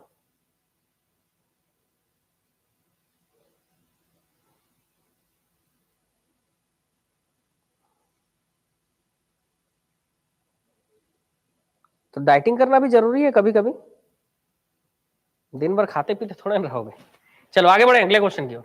नेक्स्ट क्वेश्चन कि राज्य के राजस्व मंडल के संबंध में क्या सही है। तो राजस्व मंडल के संबंध में क्या सही नहीं है बोल रहा है, क्या सही नहीं है, कौन सा पॉइंट गलत है। यह एक स्वायत्त संस्था है, तो बताइए क्या एक स्वायत्त संस्था है, बिल्कुल सही है। यह राज्य के सर्वोच्च राजस्व न्यायालय के रूप में कार्य करता है, बिल्कुल सही। इसमें कम से कम पूर्णकालिक सदस्य होते हैं, गलत। कम से कम पूर्णकालिक सदस्य होते हैं, ये गलत। ठीक है, उपरोक्त सभी होगा नहीं, जनरली लोग उपरोक्त सभी ले लेते हैं, लेकिन ये नहीं होगा। ठीक है, इसका आंसर क्या है, तो इसका आंसर है ये स्वायत्त संस्था तो है, सर्वोच्च राजस्व न्यायालय के रूप में भी कार्य करता है, लेकिन इसमें कम से कम पूर्णकालिक सदस्य होते हैं, ऐसा नहीं। ठीक है, गुड इवनिंग। अभी अब तो जाने का समय होने वाला है जी, लेकिन अभी इतना जल्दी नहीं जा पाओगे, पता है, क्योंकि बहुत सारे क्वेश्चन बचे हुए।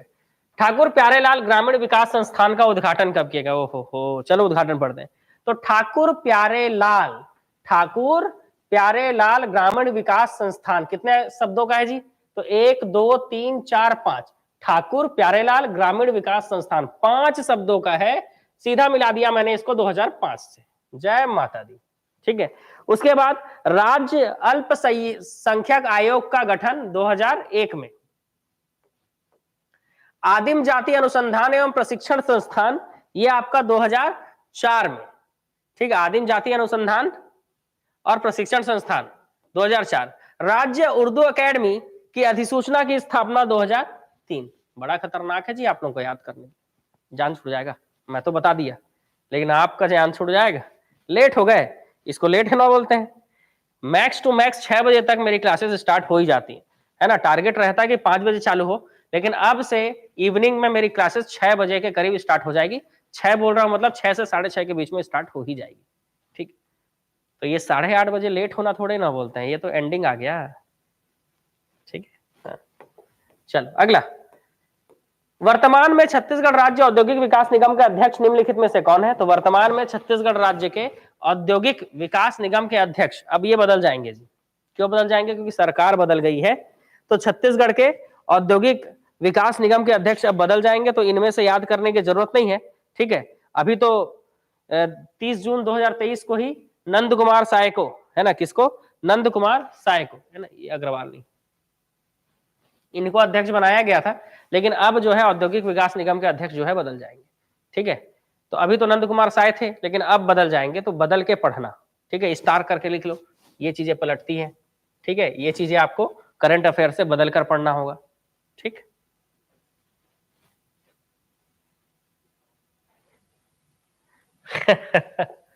चलो आगे बढ़ेंगे।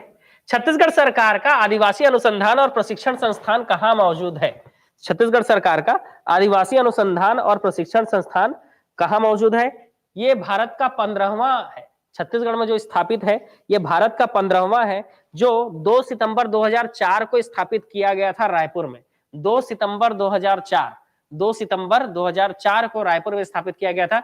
देश का 15वां आदिवासी अनुसंधान एवं प्रशिक्षण संस्थान रायपुर में, याद रखेंगे, ये देश का 15वें नंबर का है। ठाकुर प्यारेलाल पंचायत एवं ग्रामीण विकास संस्थान जो है निमोरा रायपुर, कहा, निमोरा रायपुर।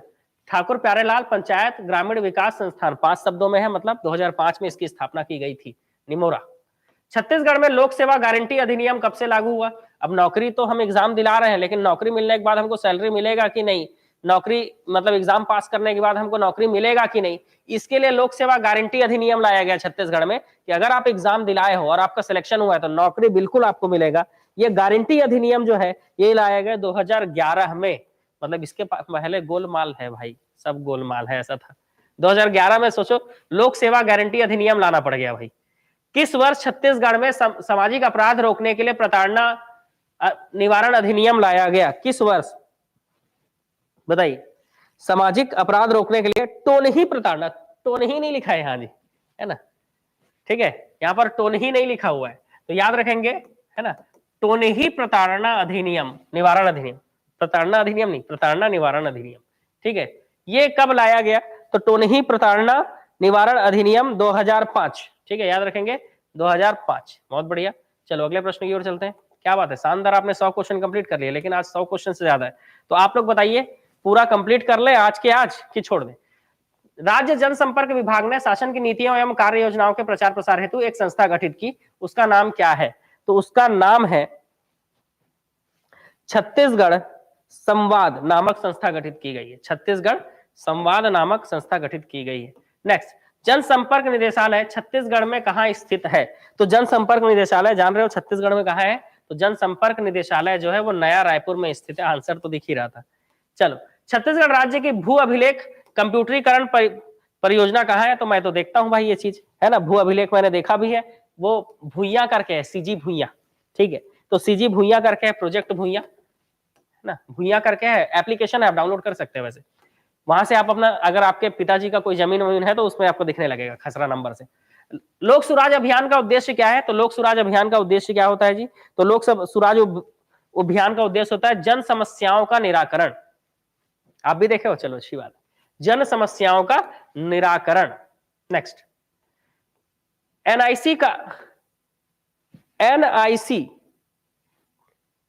के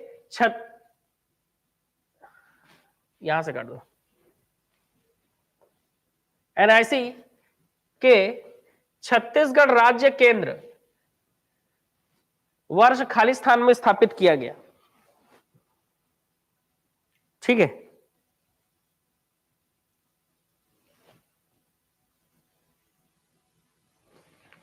चलो शॉर्ट में बताता हूं, एनआईसी को किस उद्देश्य के लिए, है ना, एनआईसी को किस उद्देश्य के लिए स्थापित किया गया था बताना है सिर्फ। क्वेश्चन क्या है? एनआईसी को किस उद्देश्य के लिए कब स्थापित किया गया था? एनआईसी को कब स्थापित किया गया था? उद्देश्य अगले क्वेश्चन में, ठीक है। एनआईसी को कब स्थापित किया गया था? एनआईसी को कब स्थापित किया गया था बताएंगे।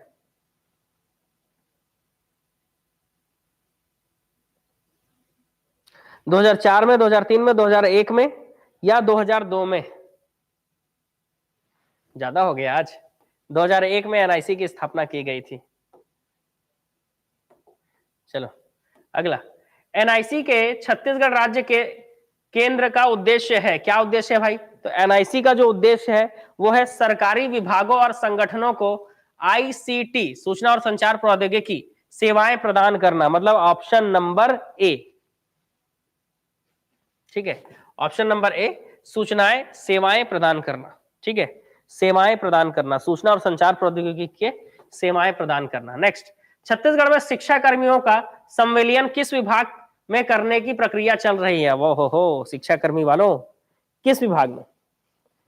तो ये चल रहा है शालेय शिक्षा विभाग में। किसमें चल रहा है जी? शालेय शिक्षा विभाग में। नहीं आ रहा है पसंद शायरी? बिल्कुल, मैं पढ़ भी रहा हूं आपकी शायरी, चिंता मत करिए, आप बिल्कुल शेरो शायरी करते रहिए, कोई दिक्कत नहीं है, ठीक है। लेकिन अभी क्लास जो है कंप्लीट करना भी जरूरी। राज्य शहरी विकास अभिकरण के अध्यक्ष कौन होते हैं? तो राज्य शहरी, पूरे राज्य के शहरी विकास अभिकरण, है ना, तो पूरे राज्य का जो शहरी विकास अभिकरण के अध्यक्ष होते हैं वो उस विभाग के मंत्री होते हैं। विभागीय मंत्री आपको याद रखना है। चलो, ई गवर्नेंस में G2C, है ना, G2C से क्या अभिप्राय है? तो G2C से अभिप्राय है गवर्नमेंट टू सिटीजन, मतलब सरकार से आम नागरिक तक, है ना, सरकार से नागरिक तक। छत्तीसगढ़ में NEGP national e governance plan के तहत संचालित परियोजनाएं हैं। कौन कौन से परियोजनाएं संचालित हैं? स्टेट वाइड एरिया नेटवर्क सही है, सिटीजन कॉन्टैक्ट सेंटर सही है, कैपेसिटी बिल्डिंग सही है, एग्रीसनेट एवं पीडीएस सही है। चारों संचालित है जी, अच्छा है क्वेश्चन। चलो अगला, Netaji Subhash Chandra Bose state police academy कहाँ है? चंद्रखुरी रायपुर। कहाँ है जी? पढ़ चुके हैं ना चंद्रखुरी रायपुर। अब बताओ, न्यायपालिका का टॉपिक आ गया, है ना, लगभग 20 प्रश्न हमको न्यायपालिका में करने हैं। तो कल न्यायपालिका के 20 प्रश्न कराऊं कि आज ही 20 प्रश्न पढ़ाकर उड़ा दूं बिल्कुल आप लोगों को, है ना? बिल्कुल उड़ जाओ, बिल्कुल। क्या बोलते हो, आज ही उड़ा दूं कि कल मिलेंगे?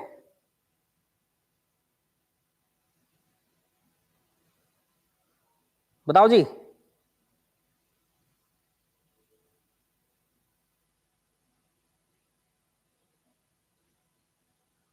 आज ही उड़ोगे कि कल मिलोगे? आज ही।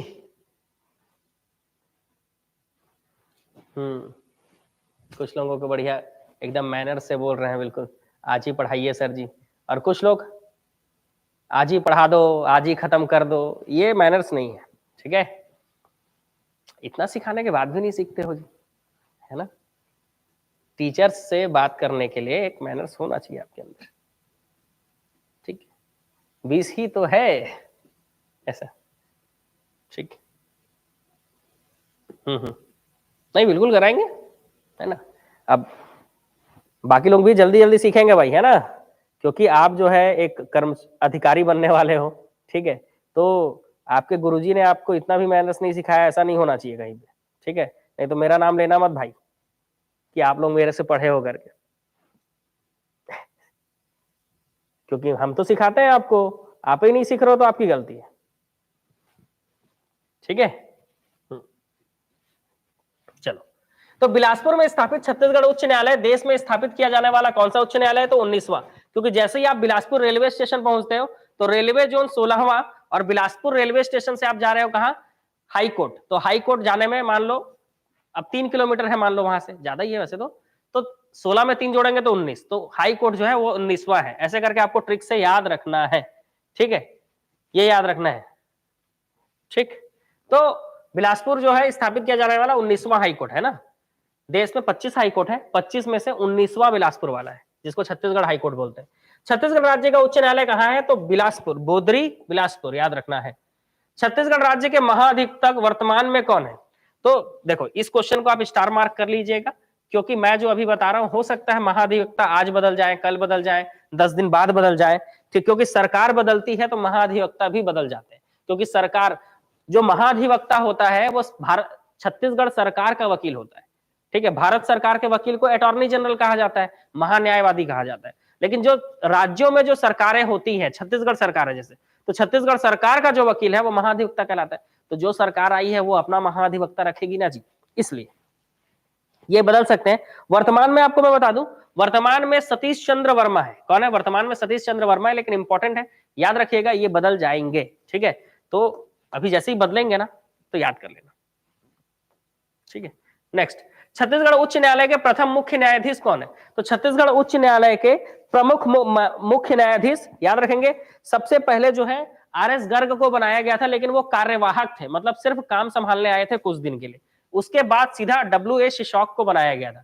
तो पहले मुख्य न्यायाधीश हम शिशॉक जी को मान सकते हैं, मतलब मानना है शिशॉक जी को, लेकिन अगर कार्यवाहक पूछे तो शिशॉक जी से पहले भी किनको लाया गया था? आर.एस. गर्ग को लाया गया था, जो कार्यवाहक थे सिर्फ, मतलब यहाँ का कार्यभार संभालने आए थे कुछ समय के लिए, ठीक है। मतलब शिशॉक जी से पहले ही आए थे। प्रथम कार्य, यही क्वेश्चन अगर पूछ ले कि छत्तीसगढ़ राज्य के प्रथम कार्यवाहक या कार्यकारी मुख्य न्यायाधीश कौन थे, तब आपको आर.एस. गर्ग याद रखना है, क्योंकि शिशॉक जी से पहले भी आर.एस. गर्ग आए थे, लेकिन वो सिर्फ एक कार्यवाहक थे, मतलब सपोर्ट के लिए बस, ठीक है। उसके बाद मेनली काम किन्होंने संभाला? शिशॉक जी ने संभाला। वर्तमान में छत्तीसगढ़ उच्च न्यायालय के मुख्य न्यायाधीश कौन है? बताओ भाई। अभी जिन्होंने 29 मार्च 2023 से अपना कार्यभार संभाला है, 29 मार्च मतलब इसी साल 2023 में, क्योंकि अब तो 2024 में हम पहुंचने वाले हैं, तो 29 मार्च 2023 से जिन्होंने अपना कार्यभार संभाला है वो कौन है? तो वो है रमेश सिन्हा जी। कौन है जी? रमेश सिन्हा जी, ठीक है, ठीक है, ये आपको याद रखना है। नेक्स्ट क्वेश्चन, छत्तीसगढ़ के किस मुख्य न्यायाधीश का कार्यकाल सबसे ज्यादा लंबा रहा है? तो 4 साल, लगभग 4 साल तक कार्यकाल पर रहे, अपने कार्यकाल अपना संभालते रहे। ये थे हमारे गुप्ता जी, राजीव गुप्ता, ठीक है, याद रखेंगे। गुप्ता जी जो है 4 साल तक रह गए, ठीक है, लगभग 4 साल तक। तो ये इन्होंने अपना कार्यभार जो है ये 4 साल तक इन्होंने लगभग कार्यभार संभाला। तो सबसे लंबा कार्यकाल किस मुख्य न्यायाधीश का रहा? राजीव गुप्ता जी, याद रखेंगे। निम्नलिखित में से कौन छत्तीसगढ़ राज्य के लोकायुक्त है? तो इसमें से कौन छत्तीसगढ़ राज्य के लोकायुक्त है? तो वर्तमान में छत्तीसगढ़ राज्य के लोकायुक्त जो है जस्टिस टीपी शर्मा है, ठीक है, जस्टिस टीपी शर्मा, याद रखेंगे, जस्टिस टीपी शर्मा।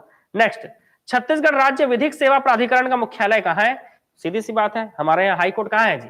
बिलासपुर में, तो विधिक सेवा प्राधिकरण का मुख्यालय भी बिलासपुर में है। छत्तीसगढ़ राज्य विधिक सेवा प्राधिकरण का गठन कब किया गया था? तो छत्तीसगढ़ राज्य के विधिक सेवा प्राधिकरण का गठन 30 मार्च 2002 को किया गया था। कब किया गया था?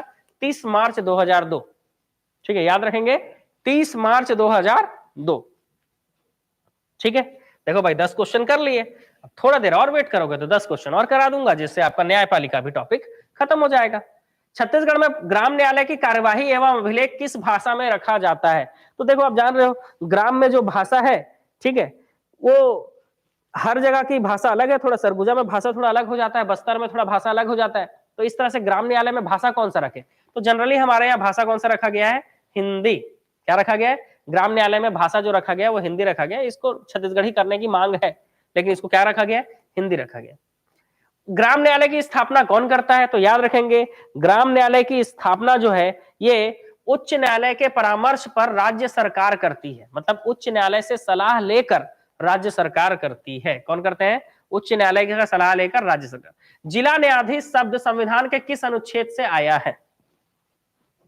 जिला न्यायाधीश की अगर हम बात करें तो जिला न्यायाधीशों की नियुक्ति के संदर्भ में अनुच्छेद नंबर क्या है? कौन सा आर्टिकल जिला न्यायाधीशों के नियुक्ति से संबंधित है?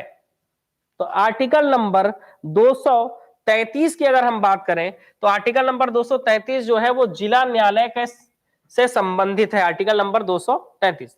नेक्स्ट, जिला न्यायाधीश जिले का सबसे बड़ा न्यायिक अधिकारी होता है, सही है। जिला न्यायाधीश के पास न्यायिक और प्रशासनिक दोनों प्रकार की शक्ति होती है, बिल्कुल सही है।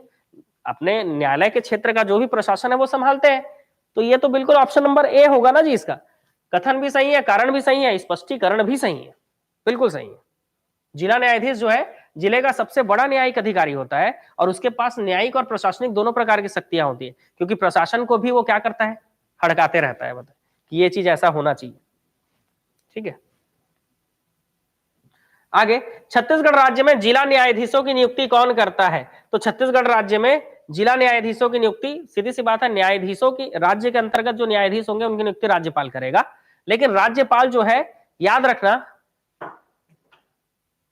दिमाग घूम जा रहा है, आसान क्वेश्चन है ये सब।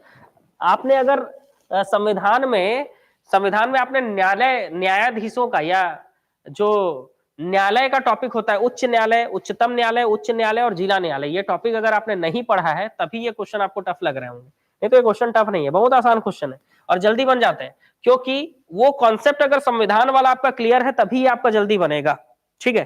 तो सीधी सी बात है, राज्यपाल तो करते हैं लेकिन उच्च न्यायालय की सलाह पर, क्योंकि न्यायालय स्वतंत्र है हमारे यहाँ जो न्यायपालिका स्वतंत्र है, तो उच्चतम न्यायालय बताएगा कि उच्च न्यायालय में कौन न्यायाधीश होगा, उच्च न्यायालय बताएगा कि मेरे नीचे जो जिला न्यायालय होते हैं उसमें कौन न्यायाधीश होगा, कौन जज होगा। तो न्यायपालिका बिल्कुल स्वतंत्र है, कार्यपालिका का कोई हस्तक्षेप नहीं है न्यायपालिका में, इसलिए तो बोलते नहीं है भारत में न्यायपालिका क्या है? स्वतंत्र है बिल्कुल।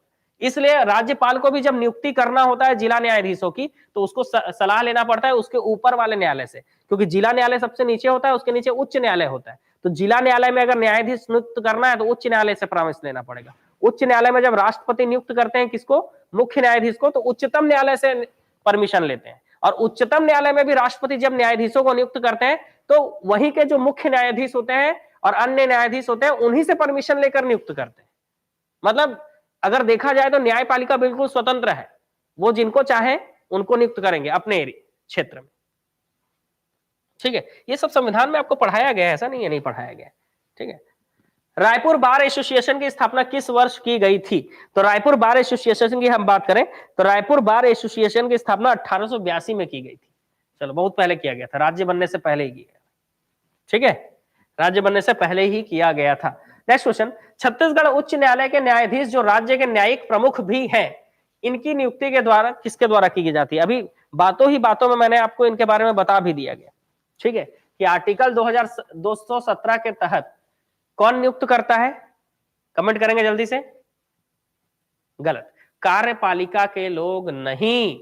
अभी मैंने आपको बताया कि उच्चतम न्यायालय और उच्च न्यायालय के न्यायाधीशों को राष्ट्रपति नियुक्त करेगा और उच्च न्यायालय के नीचे जो जिला न्यायालय होगा उसकी नियुक्ति राज्यपाल करेंगे। अभी बातों ही बातों में मैंने आपको बताया था इस चीज को, अगर आपने ध्यान दिया होगा तो। भारत के राष्ट्रपति। छत्तीसगढ़ उच्च न्यायालय के न्यायमूर्ति की सेवानिवृत्ति मतलब रिटायरमेंट की आयु क्या है? तो उच्च, देखो जिला न्यायाधीश, उच्च न्यायालय और उच्चतम न्यायालय। तो जिला न्यायालय के ऊपर आएंगे हम उच्च न्यायालय, तो उच्च न्यायालय में 62 वर्ष है, तभी तो यहां से रिटायर होंगे उच्च न्यायालय से, तो उच्चतम न्यायालय जाएंगे। उच्चतम न्यायालय में 65 है, उच्च न्यायालय में 62, उच्चतम न्यायालय में 65। इसीलिए उच्च न्यायालय का पूछ रहा है ना, तो आपको याद रखना है क्या? 62।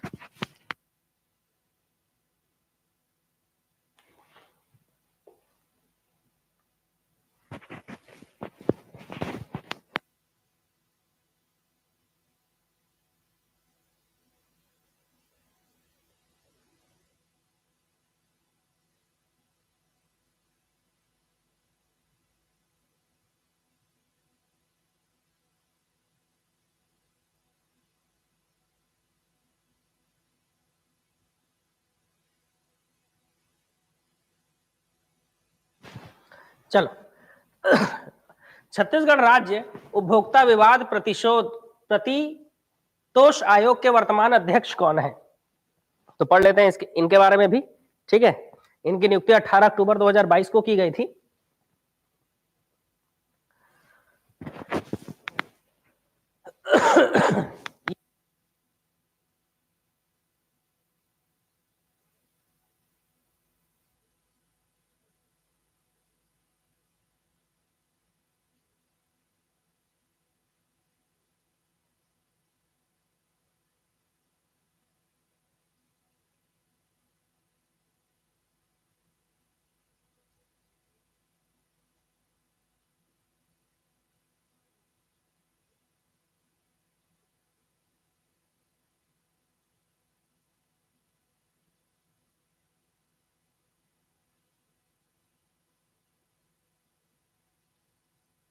अरे वॉइस हट गई क्या?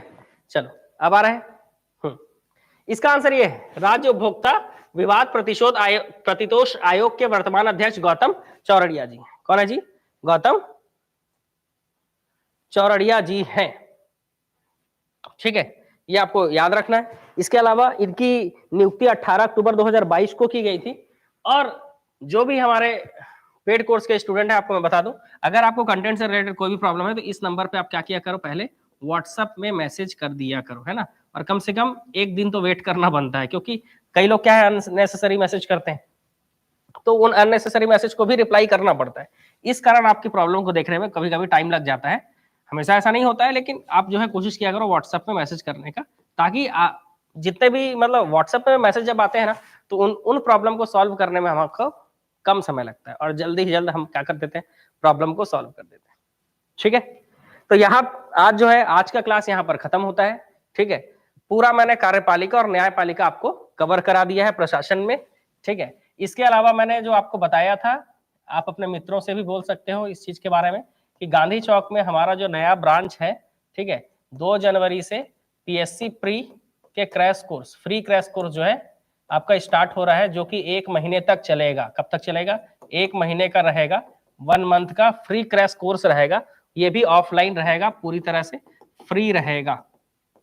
ऑनलाइन वालों को तो एप्लीकेशन से ज्वाइन करना पड़ेगा, ठीक है, लेकिन ऑफलाइन वालों के लिए पूरी तरह से फ्री रहेगा, जो कि आप जो है गांधी चौक में आप ज्वाइन कर सकते हो। ये गांधी चौक है, ठीक है, और गांधी चौक से ये दयाल बंद वाला जो रास्ता है, इसमें आप 40-50 कदम आगे जाएंगे ना, तो यहाँ पर बैंक ऑफ इंडिया मिलेगा, पता है। तो बैंक ऑफ इंडिया के मतलब इस तरफ गोल बाजार है जी, इस तरफ क्या है? गोल बाजार है, ठीक। तो गोल बाजार से गांधी चौक, और गांधी चौक से फिर आगे बढ़ोगे दयाल बंद वाले रास्ते में, इस तरफ शिव टॉकीज चौक है। तो शिव टॉकीज चौक है, शिव टॉकीज चौक से गांधी चौक, और गांधी चौक से ये दयाल बंद वाला जो रास्ता है ना, दयाल बंद वाला रास्ता इसी रास्ते पे है, ठीक है, बैंक ऑफ इंडिया के जस्ट बाजू में है, ठीक। तो ये जो है आपको 2 जनवरी से चालू हो रहा है। तो यहाँ पर आप आके अब बताएंगे कि 2 जनवरी को रजिस्ट्रेशन होगा कि 1 तारीख को, हो सके तो 2 जनवरी को ही रजिस्ट्रेशन करवाएंगे, क्योंकि 1 तारीख को सब घूमने गए होंगे न्यू ईयर मनाने, ठीक है। तो कोशिश एक बार मैनेजमेंट से बात कर लेते हैं क्या है, उसके बाद आपको बताया जाएगा। पर 2 तारीख से क्लासेस स्टार्ट हो जाएंगे, ठीक है। 2 तारीख से आपकी क्लासेस स्टार्ट हो जाएंगी। इसके अलावा मॉर्निंग के पीएससी प्री में जो भी एडमिशन लेगा, है ना, मॉर्निंग का जो पीएससी प्री का जो बैच होगा, इसमें जो भी एडमिशन लेगा, उन लोगों के लिए क्या खासियत रहेगी, उनको मेंस जो है 1 साल का मेंस फ्री मिलेगा। पीएससी मेंस जो है वो 1 साल का मेंस फ्री मिलेगा। पीएससी प्री जो मॉर्निंग का बैच चलेगा, क्योंकि ये फ्री क्लासेस जो है वो इवनिंग में चल रही है, 5 से 8, इवनिंग 5 से 8, ठीक है। तो मॉर्निंग में जो एडमिशन लेगा, मॉर्निंग वाले में, उसको मेंस फ्री मिलेगा। ठीक ठीक है। तो बिलासपुर में अब 2 एकेडमी हो जाएगी हमारी, एक मंगला चौक में और एक गांधी चौक में। ठीक है, तो गांधी चौक जो है आप जान रहे हो, सुने भी होंगे। एकेडमी जो है वो 2 तारीख से स्टार्ट होगी। ठीक है, 2 तारीख से एकेडमी को हम क्या करेंगे, स्टार्ट करेंगे। ठीक, चलो आगे बढ़े अब।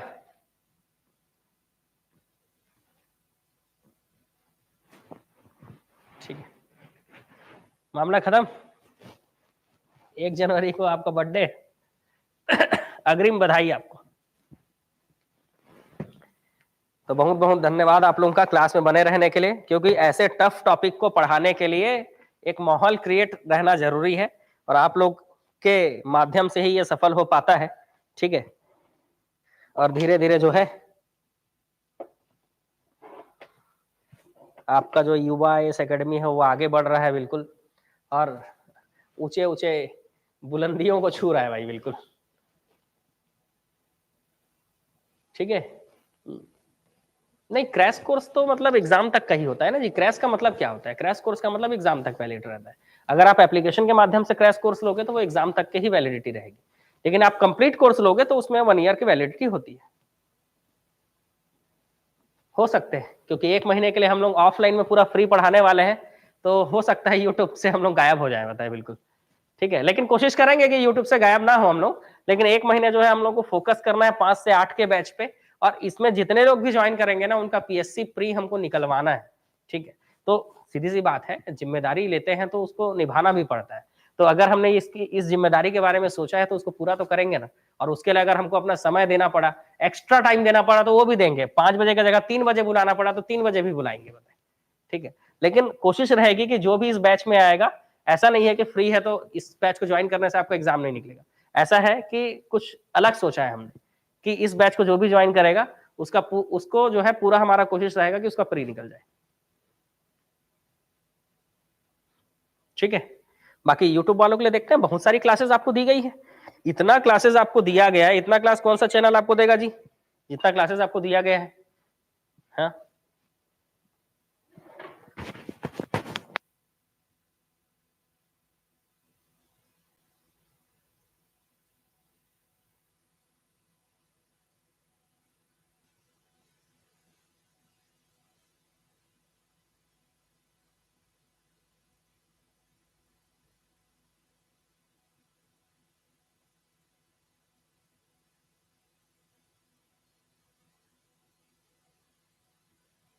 अभी मैं बिलासपुर के मंगला चौक वाले ब्रांच में हूँ जी। बिलासपुर मंगला चौक है ना, कोरबा जब जाता हूँ तो मैं बताता ही हूँ आज मैं कोरबा से क्लास ले रहा हूँ करके, लेकिन अभी तो बिलासपुर वाले मंगला चौक वाले ब्रांच में। नहीं, एप्लीकेशन क्लास देखो, एप्लीकेशन में मेनली क्लासेस कब चलती हैं, मॉर्निंग में, तो मॉर्निंग की क्लासेस कोई इफेक्ट नहीं होंगी। इसीलिए तो इस टाइम को हमने इवनिंग रखा है। हमने अपना फ्री टाइम यहाँ पर रखा है, कि हम अपना फ्री टाइम क्या करते थे, यूट्यूब पे पढ़ाते थे। ठीक है, तो हमने अपना फ्री टाइम निकाल कर ये टाइम दिया, नहीं तो हम बोलते नहीं कि आपको मॉर्निंग में पढ़ाएंगे। मॉर्निंग में पढ़ाने से बाकी क्लासेस अफेक्ट हो सकती थी, इसलिए वो सारी क्लासेस वैसे ही रहेंगी, बस ये जो है एक्स्ट्रा जो है बढ़ेगा। ठीक है, तो ये चीजें जो है इसके लिए हम अलग से टाइम देंगे। तो इसमें तो खैर खास करके मेरा भी टाइम फंस रहा है। ठीक है, क्योंकि मैं इवनिंग में 6 से 8 लाइव रहता हूँ, तो 1 महीने के लिए गायब रहूंगा, तो भूल मत जाना भाई मेरे को। ठीक है, फिर से मिलेंगे फ्री के बाद। इसीलिए तो अभी जो है आप लोगों को डेली 100 क्वेश्चन 150 क्वेश्चन करा रहा हूँ। भूलना मत भाई, 1 महीने के बाद पता चला 1 महीने में भूल ही गए, ऐसा भूलना मत। 1 महीने तक गायब रह सकता हूँ मैं भी। ठीक है, क्योंकि ऑफलाइन बैच पे जो है थोड़ा सा फोकस करना है हमको, इसलिए।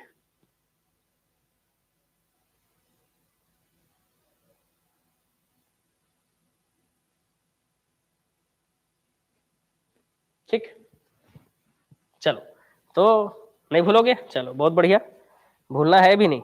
ठीक है, आप लोगों के लिए इतना छत्तीसगढ़ का भूगोल कंप्लीट, प्रशासन, देखो मेरी जो जिम्मेदारी थी भूगोल और प्रशासन कंप्लीट करने का, वो मैं लगभग कंप्लीट करा दिया हूं। बस मेरा नगरीय निकाय का टॉपिक बचा है, वो कराने के बाद मेरा कंप्लीट सारी चीजें, ठीक है। और पंचायती राज के 1-2 टॉपिक जो बचे हुए हैं वो मैं नगरीय निकाय में ही कंप्लीट करा दूंगा।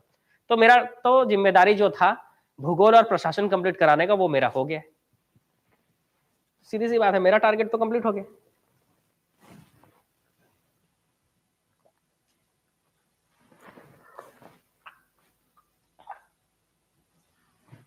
ठीक है, चलो। तो जितने लोग भी आ रहे हैं ऑफलाइन वाले इस फ्री क्रैश कोर्स में, आप लोगों का बिल्कुल स्वागत है भाई। और बहुत जल्दी सीजी व्यापम का जो है क्या लॉन्च होने वाला है, तो सीजी व्यापम का जो बुक है वो लॉन्च होने वाला है। तो वो सीजी व्यापम का जो बुक है वो भी आपका सीजी व्यापम का जो बुक है उसको भी आप जो है परचेस कर सकेंगे। वो आपके किसी भी बुक डिपो में अवेलेबल होगा, क्योंकि उसको हम लोग अवेलेबल कराएंगे। ठीक है, उसको हम लोग क्या करेंगे, अवेलेबल कराएंगे, तो चिंता करने वाली बात नहीं है। और एक सूचना है कि जैसे आप जान रहे हो क्रिसमस है, 25 दिसंबर आपका क्रिसमस है कि नहीं जी, है ना। तो 25 दिसंबर को जिस तरह से क्रिसमस होने वाला है, इस क्रिसमस के त्यौहार के लिए जो है, अब कोई भी त्यौहार आता है तो ऑफर लगाया जाता है, आपको पता ही है ना। तो यहाँ पर जो है आपका 30% डिस्काउंट का ऑफर लगा दिया गया है। ठीक है, 30% डिस्काउंट का जो ऑफर वो लगा दिया गया है। किसी भी पेड कोर्स में आप क्लिक करेंगे और जो कूपन कोड है, ठीक है, मान लीजिए यहाँ पर देखिए, यहाँ पर बाय नाउ में क्लिक करने के बाद अप्लाई कूपन का जो ऑप्शन आता है, इसमें आपको क्या लिखना है, तो इसमें आपको सेंटा, ठीक है, सेंटा क्लॉज का सेंटा 2023 अगर आप लिखते हैं, ठीक है, क्या लिखते हैं जी, ये देखो सेंटा 2023 ये कूपन कोड है। इसको अप्लाई जैसे ही करेंगे तो आपका 30% डिस्काउंट हो जाएगा, फ्लैट 30% डिस्काउंट आपको दिख भी रहा होगा, है ना। तो ये आपको दिख भी रहा है, तो ये 30% डिस्काउंट ऑफर चल भी रहा है। ठीक है, रजिस्ट्रेशन जो फ्री क्रैश कोर्स है उसका रजिस्ट्रेशन का प्रोसेस आपको जल्द ही बता दिया जाएगा। अभी टीम डिसाइड कर ही रही है कि रजिस्ट्रेशन का प्रोसेस क्या रहने वाला है। ठीक, तो वो टीम डिसाइड कर ही रही है। तो 30% डिस्काउंट का ऑफर चल रहा है, तो आप देख सकते हैं। टेस्ट सीरीज में भी वो अप्लाई हो जाएगा, टेस्ट सीरीज भी आप उस माध्यम से ले सकते हो 30% डिस्काउंट में। इसके अलावा पीडीएफ नोट्स भी आप 30% डिस्काउंट में ले सकते हो। तो ये सारी चीजें अभी जो है चल रही हैं। ठीक है, सेंटा का गिफ्ट, हाँ बिल्कुल, जो कूपन कोड है, ठीक है, जो कूपन कोड है वो क्या है, तो कूपन कोड मैं आपको बता दूं, कूपन कोड जो है, कूपन कोड सेंटा 2023 है। ठीक है, हमारे दोनों मोबाइल एप्लीकेशन पे आपको ये मिल जाएगा। 2 मोबाइल एप्लीकेशन है, ठीक है, दूसरा वाला जो मोबाइल एप्लीकेशन है उस पर भी मिल जाएगा और इस पे भी मिल जाएगा। ठीक है, तो ये आप याद रखिएगा। और किसी को अगर ज्वाइन करना होगा तो कूपन कोड बता दीजिएगा, ताकि भला हो जाए उस इंसान का भी थोड़ा बहुत। ठीक है, चलिए, तो अब कल के क्लास में मिलेंगे हम। कल फिर एक नए टॉपिक के साथ जो है 100 से 150 क्वेश्चन कवर करेंगे।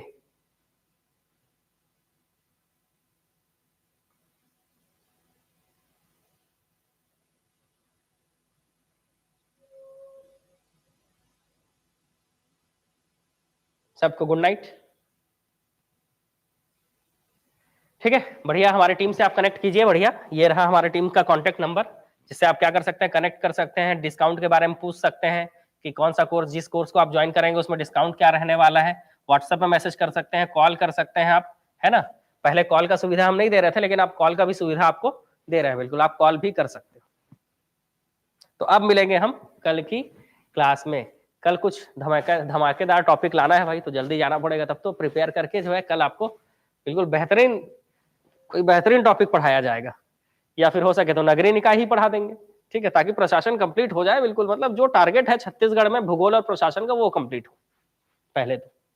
और उसका भी प्लेलिस्ट बनाकर मैं आपको प्लेलिस्ट का लिंक सेंड कर दूंगा, ताकि आप पूरे वीडियोस आप कवर कर सको। ठीक है, क्योंकि ऐसा बहुत कम जगह आपको मिलेगा, या ना के बराबर मिलेगा कि कोई व्यक्ति आपको किसी टॉपिक का पूरा पूरा कवर कराए, है ना। सिर्फ राष्ट्रीय उद्यान, नदी, पर्वत पढ़ा देने से भूगोल पढ़ा देना नहीं होता है। मैंने आपको पूरा 17 टॉपिक कवर कराए हैं उसमें। ठीक है, तो पूरा 17 टॉपिक आप देख सकते हो जाके। ठीक है, और वैसे ही प्रशासन में भी कार्यपालिका, विधायिका, न्यायपालिका, आपका पंचायती राज और नगरीय निकाय, 5 टॉपिक आपको कवर करके दूंगा, तो चिंता करने वाली बात नहीं। ठीक है, चलो गुड नाइट।